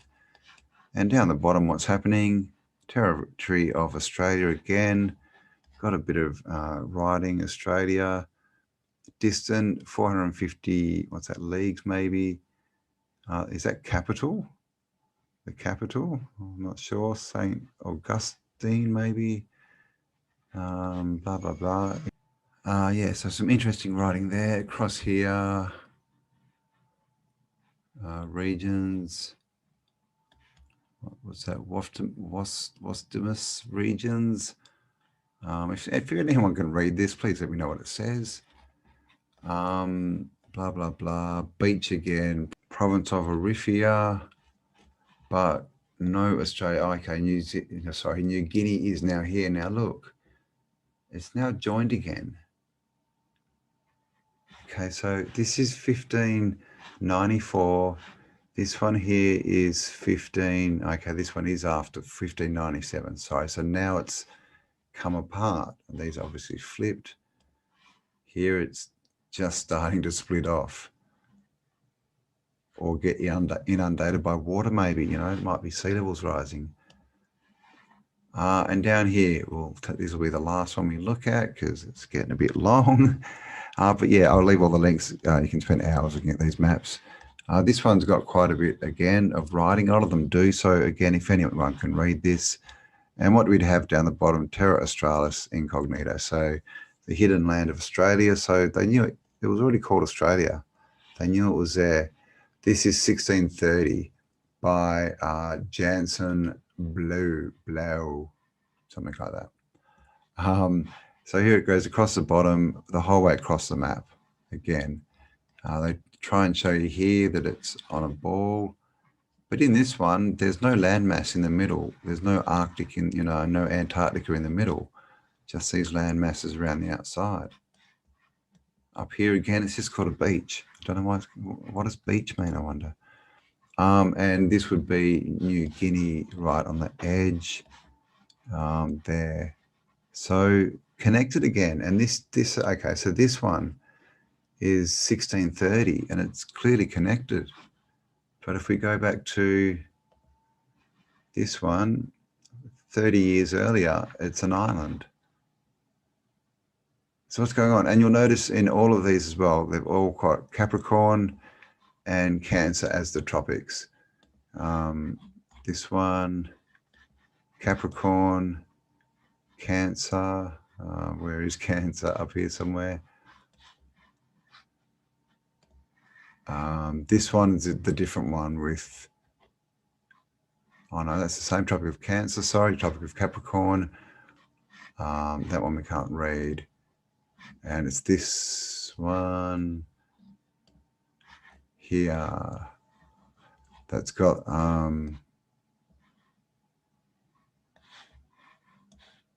here, there it is. Okay, so it's got both here. The line of Borealis, and on this side it's got the circle of the Arctic. Oh, yeah, the circle of the Arctic.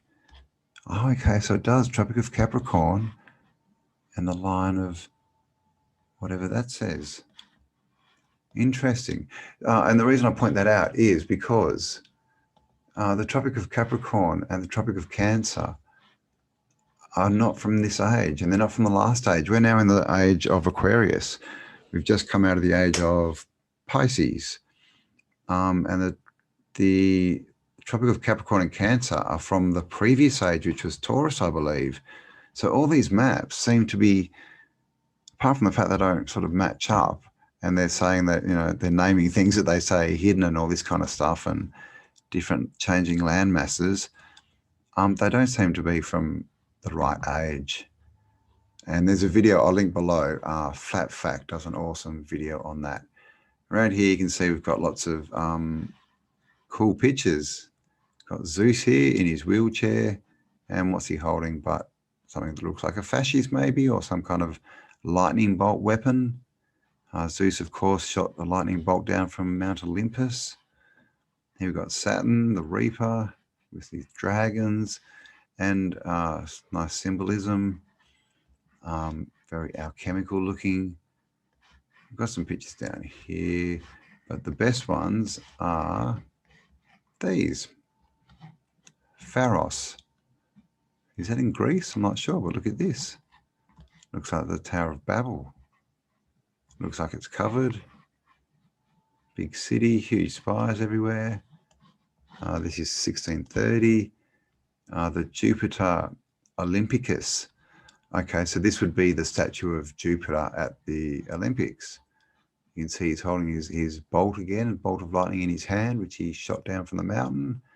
And people are wrestling each other, playing Olympics. The Temple of Diana. Massive old world temple. Little people running around, and this is their tools. They're sitting hitting wood with hammers.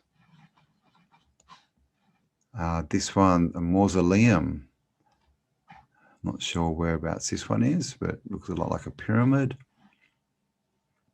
And speaking of pyramids, look at this, the pyramids. But what's going on here?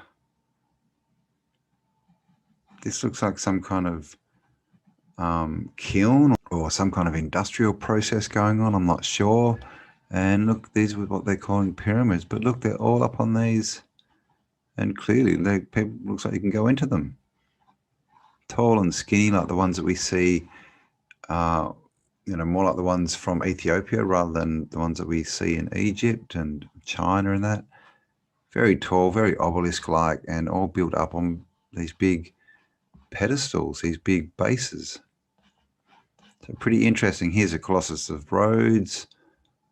Gotta not have your mast too high going through there, or you might drop his fire on your boat. But yeah, completely built out, buildings everywhere, 1630s, and this is Babylonia. And it looks like we have the Tower of Babel as well. There you go, someone fighting a lion. No doubt that's allegory for the lions, who would be a kind of people, of course, that the royals today love their lions. And someone with a bow shooting the lion. Built out. Look at this doorway down here.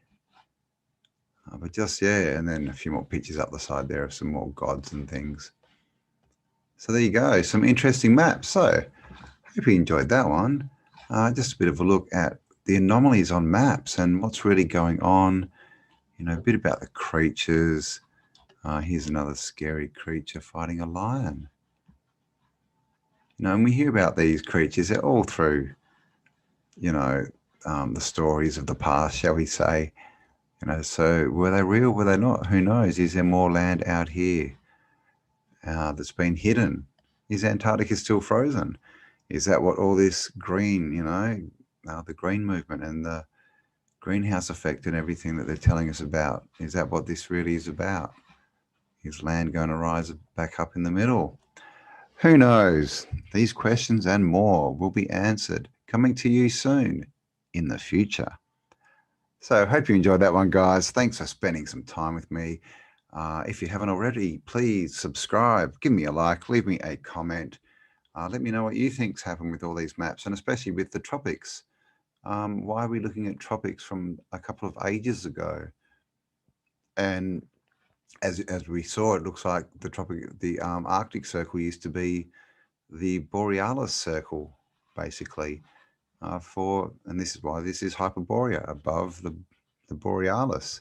So that means that when you think about it, when you're in here, you'd be looking the other way at the lights, I guess, the northern lights. So are they produced in here somewhere? What's going on? What are the northern lights? Interesting topic. So yeah, let me know what you think. Thanks for spending some time with me. And I do appreciate all your support, all your comments, likes, shares. So thank you all, and thank you especially to everyone who does support me on Patreon, PayPal, through my merch store and things like that. And if you would like to help out, there are links below in the description. So stay awesome, because you are, and I'll talk to you all on the next upload. Bye for now.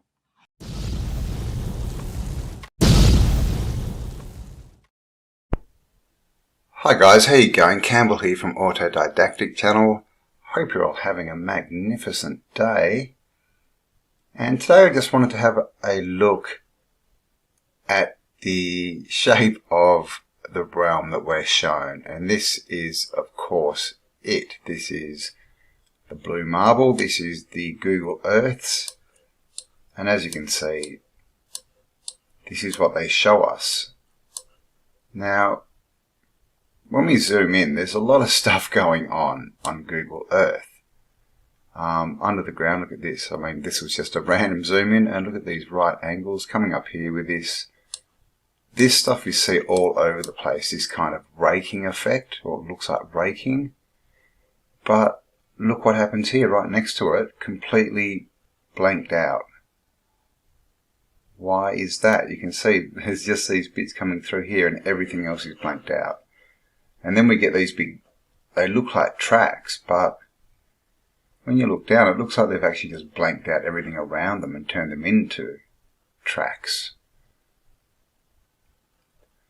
This is, of course, Antarctica, and I've shown this before. If you find the center, which is right there, and you come down, you start to see all these funny shapes where they've joined it up. See all these lines radiating out everywhere. So they've clearly folded pictures in. But what I wanted to have a look at today was the northern extremities, the North Pole that we're told is the top of the globe. And of course with, the Google Earths, they tell us that that all these pictures, that this globe, these images come from satellites that are in space. Now, they don't say they're in high Earth orbit, they say they're in space because they say that they are orbiting the globe Earth. So why can't they give us proper pictures where they're not connected? As I just showed you the South Pole, the Antarctic, and that's clearly connected. And if we come down here, you'll see this. See this line. Now, I've actually shown this before in a video, but if you come down, you can clearly see they're covering something up. So what is this? Is this a seam?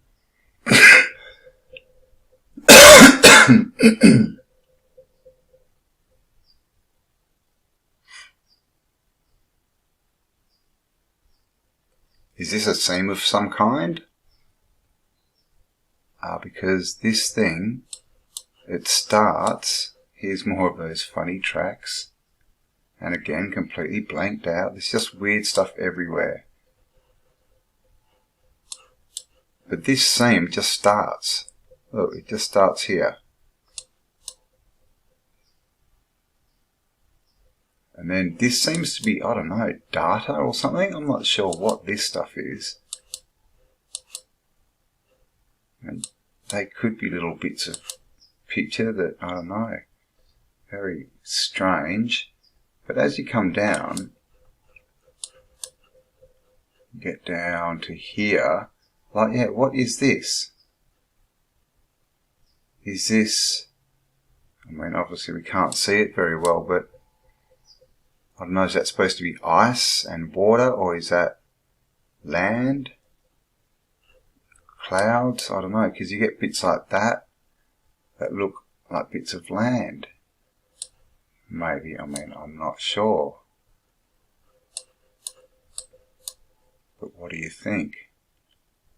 See that? Looks like a mountain. Looks like a dome. Just all this. So what is this? You can see there's another seam here appearing. But again, just this, look at this. This looks like land with lakes. Doesn't it? Looks like ice-covered land with lakes. And it looks like there's, mountains and things. It doesn't look flat. And it doesn't look like clouds. I mean, I don't know. What do you think? That could be clouds over land, maybe. What What do you reckon? I don't know. Showing a bit of the water maybe, a bit of the land. Because it looks like there might be sort of a bit of shadowing around these, so they could be clouds. I'm not really, this is the thing, what is this?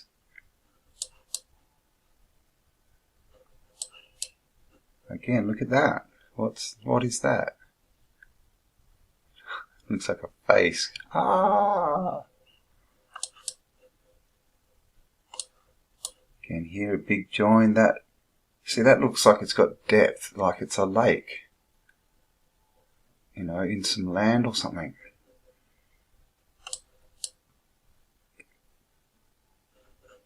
And this, so, and clearly, look at this. This has just been completely blanked out what's around it. Now we just hit this big black seam.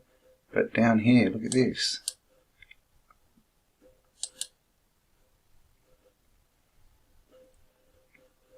See how it's not flat? You can see contours. And again there, so what is that? What do you reckon? Clouds over land? Because it doesn't really look like ice in water, I don't know, but it could be. God knows what's happening there, a bit pixelated. But just, yeah, weirdness. That looks more like ice that's frozen in right angles. And this stuff just goes for a long, long way. Look at that bit. What's that? What do you reckon? Is it just... it doesn't look like random data, does it, with these, these colours? It looks like they've almost blanked out around the ocean or something. Left, or maybe blanked out around the land, and that's the water. Don't know. Nice. Look how blue that is. I could go through this for hours, but just, what is all this stuff? Again, look at this. They look like mountains, and look at this big semicircle shape.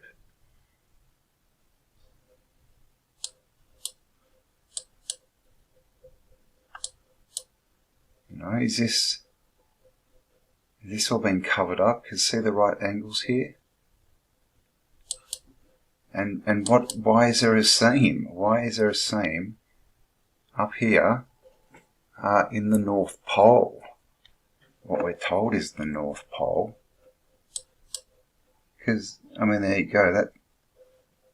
Well, again, it looks like there's contours. That looks like land. That looks like mountains. Doesn't it? Leave me a comment. What do you reckon this is? These clouds over land. You can see, look. You can see contours like they're mountains. And again, this here doesn't look like ice. That looks more like cloud or something that's been put down to cover something. And look, you get these bits of green, bits of blue. Is that land and water? Is this something that they just didn't quite get right? Because when you look at the Google Earths, there's so many mistakes and lines, and there's so much cover up. They're not even trying to hide it. Look at this. This is join. Look at that.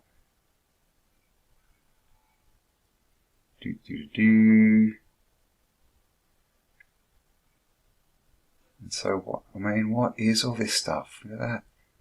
And so, I don't know. That could be the shadow of this cloud, but what's going on with this one? That cloud's clearly not big enough to make this shadow. Doesn't look like it's that one. But again, they kind of look like clouds over water. Don't know what these green bits are. Shallow water. Land, I don't know.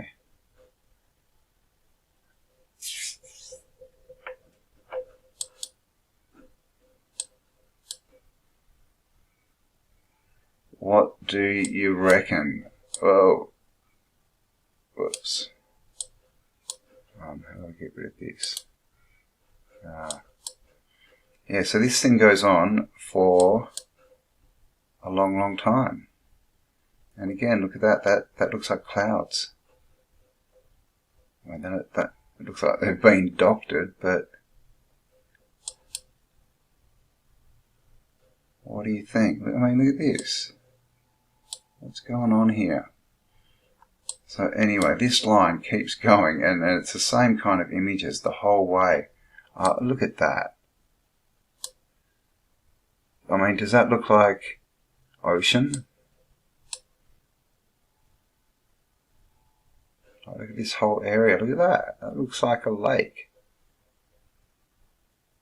Well, that looks like a lake. I don't know. See that? Oh, what's this? We've got a land bridge. Oh, is that where we escape? Is that like from this bit of land through to the next? Could be a clue. Come across here. Gotta make it across here to this island, and then you go island hopping. Because I mean, look at what is all this stuff? Okay, so it keeps going down all this way. And again, you get bits that just look like that. That looks like, I mean, that could be just cloud over ocean, I guess, with bits of water breaking, but I don't know. What's that thing?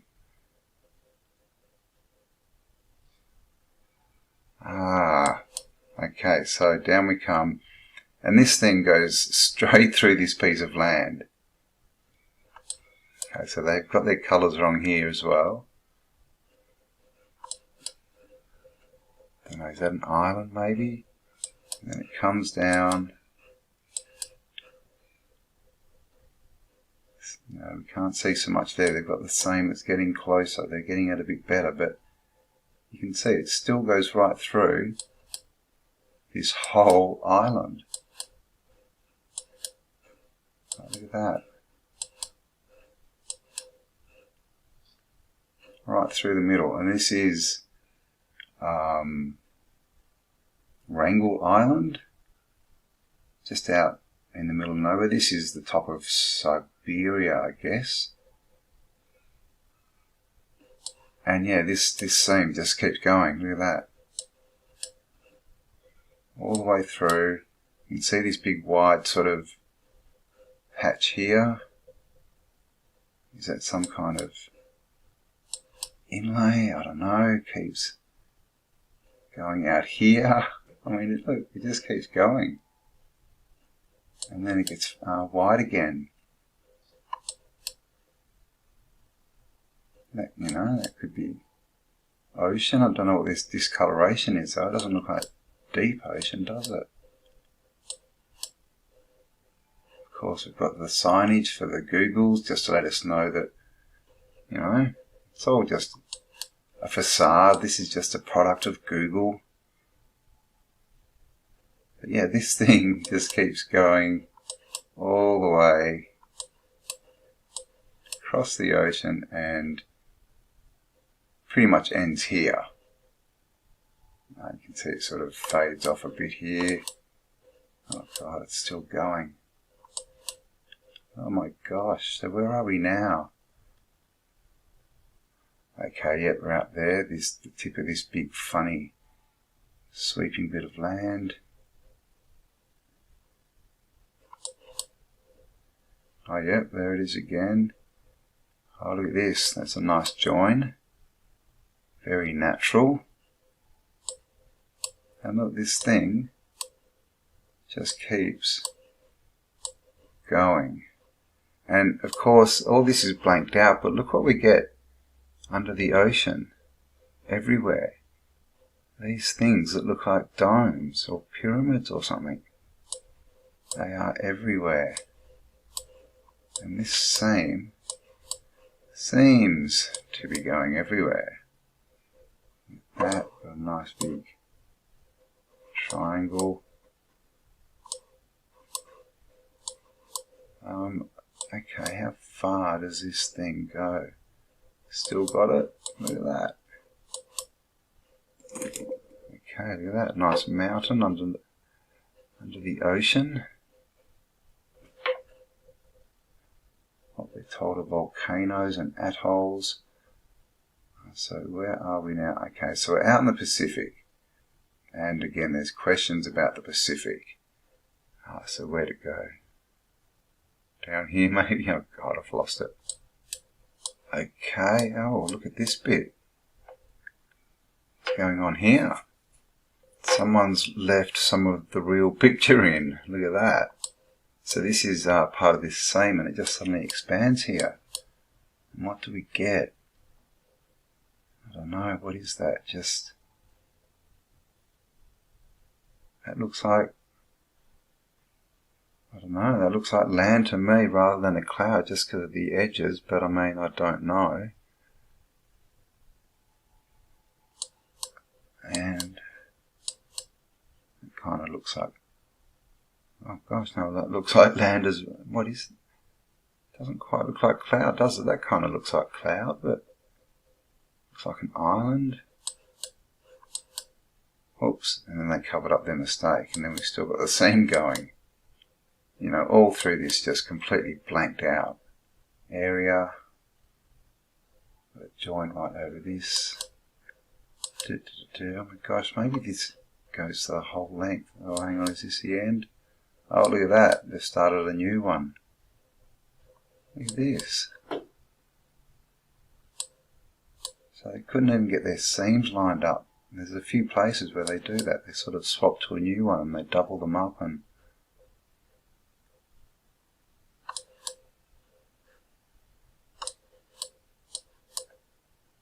look at that.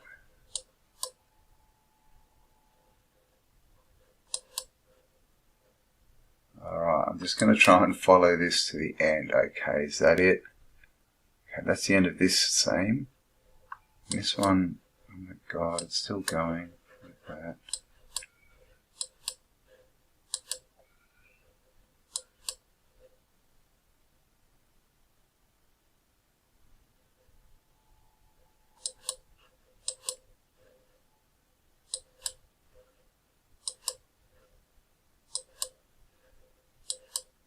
So this thing is still going. Look at that, and look at that.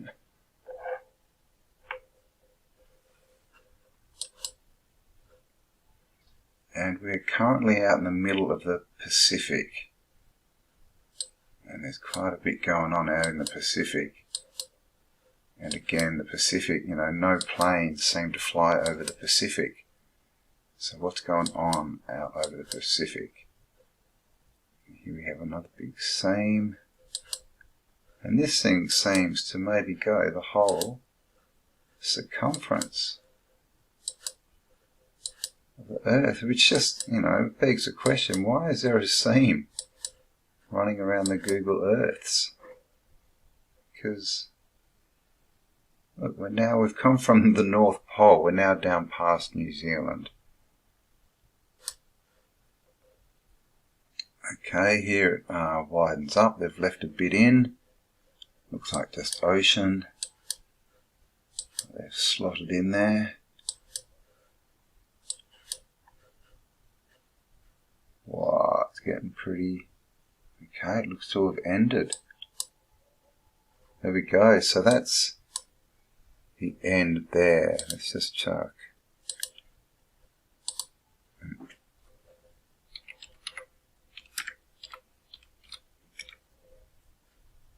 Alright, so we are now just off the Antarctic. Okay, so that seam went all the way through here, through this massive Pacific Ocean. They tell us it went up across here, sort of lost the line a bit, but yet through here, up across here, and ends basically at what they tell us is the North Pole. I mean, if we look at this picture, that's basically the North Pole. That's what they tell us is the North Pole. This is a nice, interesting feature as well. So, what is going on there? Now, we've had a look at what's in there, what's underneath, you know, what's the pictures beneath. Look at that. But if you look at this, is there more land? Is this why? Are they hiding more land? Are they hiding more stuff? Because if you can imagine, this is a ball. So if this was not a ball, if this was flat, right? I'll go out a little bit. Whoops, God. So here's the line here. So you can imagine that if this spread out here, and so this continent was actually over here, and this was actually land that kept going, and what they've done is they've cut out a triangle here and wrapped it over. So you end up with this one seam, and it looks like, you know, it seems to be a ball. Is that what's going on here? Because, you know, some of these images are a little bit questionable as to what's going on. You know, are they literally where they've left a bit of, you know, just haven't joined the seam properly? What do you reckon? Because again, this, the ocean, the Pacific Ocean, nothing really seems to fly there. And this is the USA, and this is, no, sorry, this is Russia, and this is the USA. So this is Alaska. This is, you know, the Bering Strait. Now, again, if you look into flights, you know, from Russia to, you know, Alaska, or Russia to the USA, just sort of, you know, this kind of path, some of them tend to take a very long time. Much, you know, a much greater length of time than you would think it would take, you know, to fly from here to here. Some of them that I've seen are like 14 hours and more. And you can fly across Australia in 6 hours. So, you know, is that another clue that this is actually over here? So they've actually got to fly this way. Don't know. But yeah, it's just that something wrong. Just that seam is weird, but there just seems to be something wrong with the maps, especially when you look at the old maps. Of course, you know, you come up here and they just show this extra land. Of course, a lot of those show it, you know, in a circle and these continents around it. But you know, again, those maps are sort of from the 1500s, so it's the earlier maps, you know, from the early 1500s or 1400s. I guess it was really the 1600s where they started to sort of change and go more circly and globy. But before that, you know, all the maps seem to show just lots of land across the top, lots of land across the bottom. So yeah, what's going on? Now this is the T.he Air Base.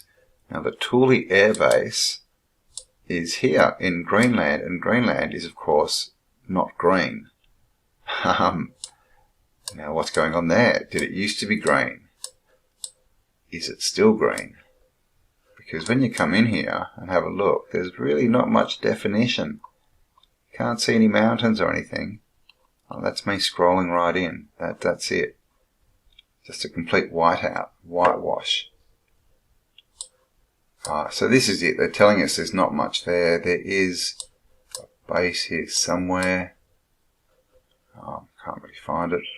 But yeah, the T.he now, of course, T.he, right? T.he Air Base. That's a very interesting word. If you look into the T.he Society and, you know, the T.he symbol, that sun symbol is very interesting.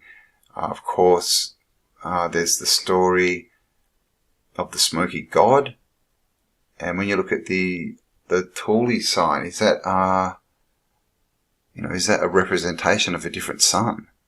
You know, the smoky, because the smoky god is like a smoky sun that has a different kind of light. So the T.he Air Base, or the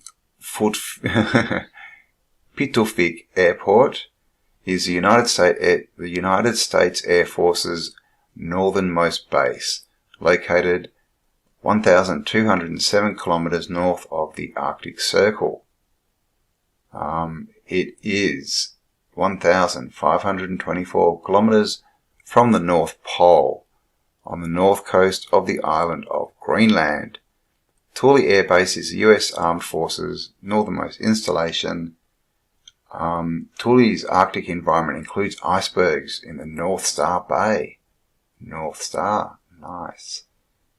A polar ice sheet and Wolstenholme Fjord, the only place on Earth where 4 active glaciers join together.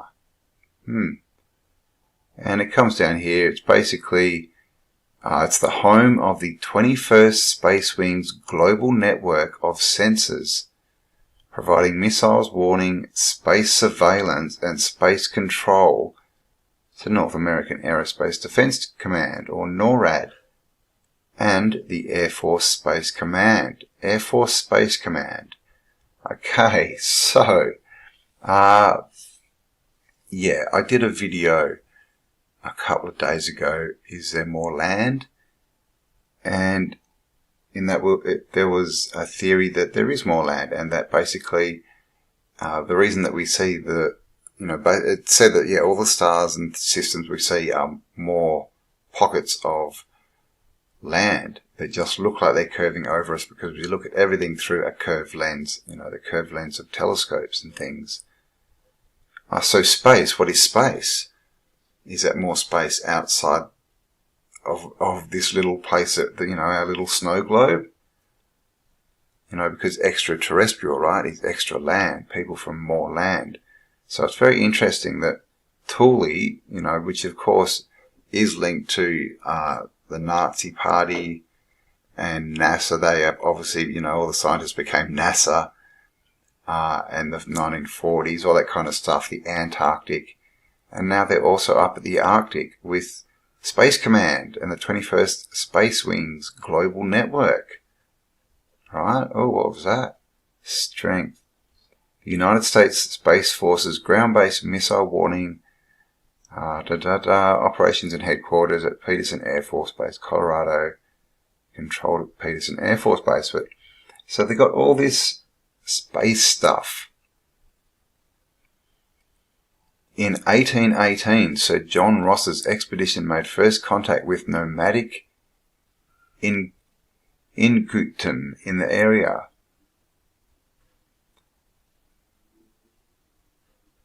The expedition aboard his HMAS North Star was marooned in North Star Bay. Well, there you go. What are the odds? And named landmarks. Right? Robert Pearly built a support station by a protected harbour at the foot of the iconic Mount Dundas in 1892. And then, same old story. They just built it up. Of course, the Danish government. Oh, they were in there. A cluster of huts known as Tufik, the place the dogs are tied, stood on the wide plain where the base was built in 1951, a main base street named Futik Boulevard. The affected locals moved to Thule. However, in 1953, the USAF planned to construct an air defense site near that village, and in order to limit contact with soldiers, the Danish government relocated Old Thule with about 130 inhabitants to a newly constructed modern village 60 miles away, known as Quannack, or New Thule. Wow. Okay, so that's interesting, isn't it? They actually relocated a whole town that was called Thule, and they had to build this station on a specific place. Why is that? That's very interesting. The Danish Supreme Court, November 28, 2003, the move was considered an expropriative intervention. During the proceedings, it was recognised by the Danish government that the movement was a serious interference and unlawful act of the local population. The Thule tribe was awarded damages of 500,000 kroner, and the individual members of the tribe who have been exposed to the transfer were granted compensation. A Danish radio station continued to operate at Dundas. So this is a local tribe. Now, who were these local people? That's probably something that needs to be looked into, because something else that comes up when you look into this topic is the island of Friesland. Now, Friesland is now a part of Holland or Denmark, and of course we have the Thule, the Danish government, right? All the same kind of thing. So I'm going to get into Friesland later. That's a whole another story, but that is tied into this. So what I just really wanted to show you with this is, this is basically, it's called the Thule Air Base. It's built on a place that's called Thule. So the whole, Thule society. And it's tied to the Space Operations Squad, 50th Space Wing, Space Command, all this kind of stuff. So can you fly to Thule Air Base? Well, I did have a look, and this is what I got. I put in flights to Greenland, Thule. The designation, we've searched more than 400 airlines that we sell and couldn't find any flights from Sydney to Pitofik to Greenland. So no flights. Now, if you go back, everyone's advertising these flights. As you can see here, if you just type in, Thule Airbase flights, everyone says, oh yeah, we'll fly you there, cheap flights, flights. None of them exist. None of them exist, guys. So,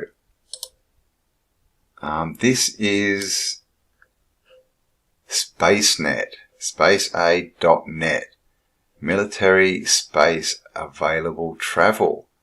And they show a plane. Isn't that interesting? And a plane, right? That's an interesting word. Does a plane go across the plane? It's just plain English, right? So Thule, passenger terminal.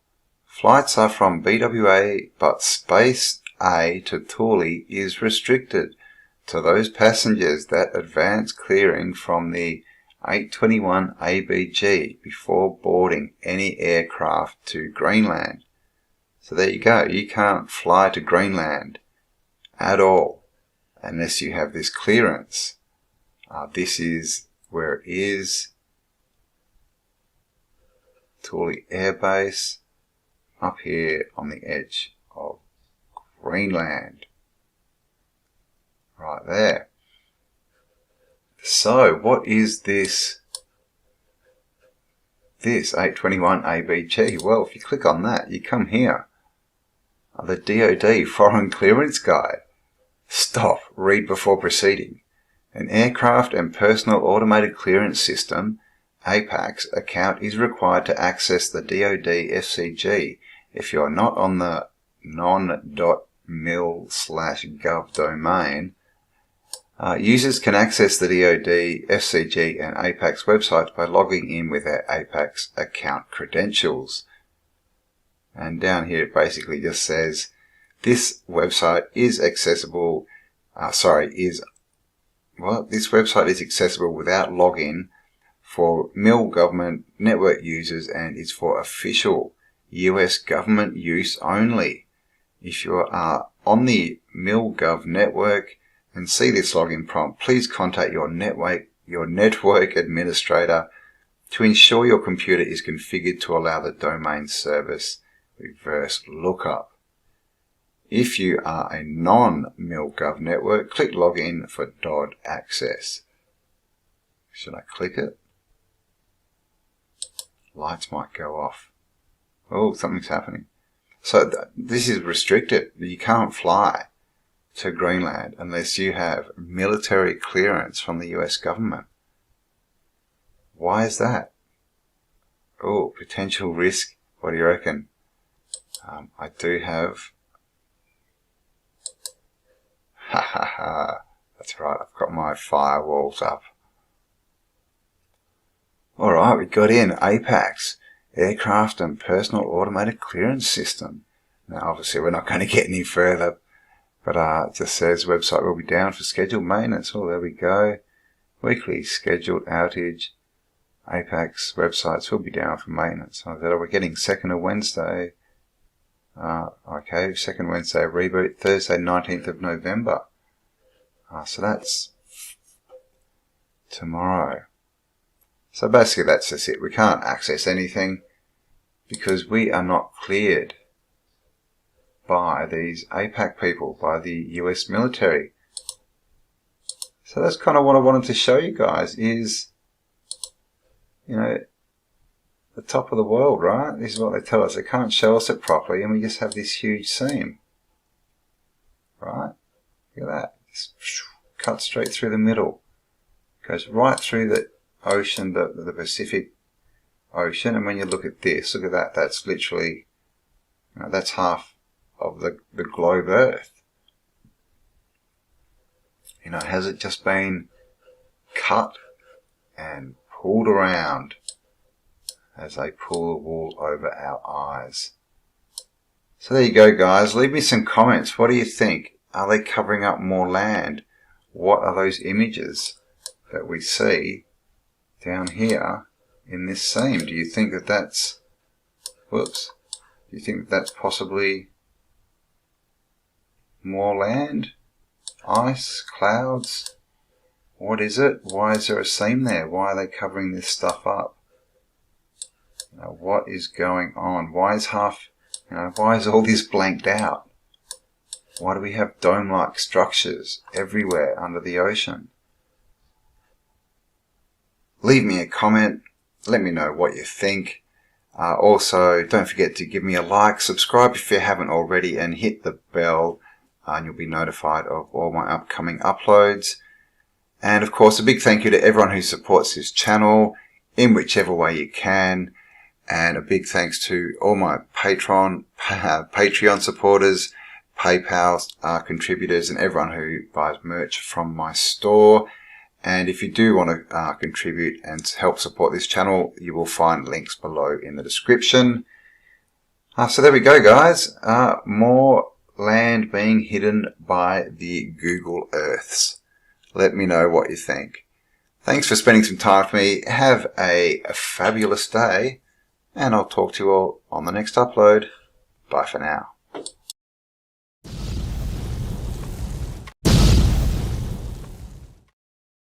Hello and welcome. Cambell here from Autodidactic. Hope you're having an awesome day. Just a quick video here. I was actually watching a video by Error of My Ways, and she mentioned that it looked like Greenland was upside down when you compare it to the old maps of Hyperborea, as far as this pointy bit should be up here. So I was just having a bit of a look, and a couple of things. First of all, look how much ice there is in, obviously Greenland, right? It's not green. And this is just it's just a complete whiteout. There's no mountains or anything. That's just a whiteout. But on their globe Earth, this is supposed to be like a circle, right? Arctic Circle, which means everything should be as frozen as Greenland, right? I mean, look at Finland and Sweden. They should be covered in ice. And also look at Iceland. Look at the ice build up here. This is right next to it on the same parallel. And if you come into Reykjavik, where's Reykjavik? Can't put Reykjavik in a song, apparently. There it is. Reykjavik. Look, it's green. Like green fields. There's no snow down here. No ice build up. And as you'll see, it's actually on the same, parallel. We've got Norway here, but look how much of Sweden and Finland is above. And again, all green. All this region. So there's something, this is clearly just a cover up. They're just not showing us. Now, the other thing about Greenland is, if we can find it, is Thule, or Thule, which is related to the Vril Society. Now, in the old maps, it's actually on Iceland, but in the new maps, it's on Greenland. And I'm pretty sure I've seen it on Google Earth before, but I can't see. I think it's up this kind of region. But I mean, that's another interesting thing, right? Is Thule being on Greenland. Oh my God, look at this alert. What's this? And of course, when you zoom in on anything they show you in Greenland, it's just this changing color. It's just this weird landscape. I mean, it's completely, you know, fake, obviously, like overlay on overlay. So they're hiding something. So we don't know at all what's up here. It's just, you know, I mean, look at this stuff. It could be anything. Of course, you know, taken by satellites, right? But we just don't happen to have, or we're not allowed to see what's on the ground in Greenland. But basically, they show, you know, no civilization here at all. Just this is what you get, just bits of ice apparently in the water and fuzzy mountains. So Greenland, is it upside down? And why is it all whited out, right? And clearly, you know, these other areas don't have the same amount of snow. Now, the other thing I wanted to point out is I saw when I was just on this view. Now, in the old maps, obviously, there's a landmass here called Hyperborea, or 4 land masses. And it's supposed to be inhabited by different beings and, you know, the world tree, all this kind of stuff. And Error of My Ways, I was just watching her, showed Greenland and said it might be upside down. She talks a lot about dark elves. And I'm just looking here and I see this face, right? That looks like a dark elf. Can you see that? We've got eye, nose, chin, ear. And I found that very interesting that, you know, because we know this is all fake, right? Can you see that? Is that their little message of who's actually up there at the North Pole? So there you go. Ear, eye, nose, chin. What do you think? Dark elf, maybe? Bit of a hint hidden in plain sight. And because all this area, right, the North Pole has disappeared. There's no land there anymore. Apparently, well, I thought there used to be when I was young. I thought that's what I was taught. But now it's all gone. Or is it? What's going on with Greenland? So there you go, guys. Just a short video. Hope you enjoyed that one. Don't forget to give me a like, a comment, subscribe if you haven't already, and most importantly of all, stay awesome, and I'll talk to you all on the next upload. Bye for now.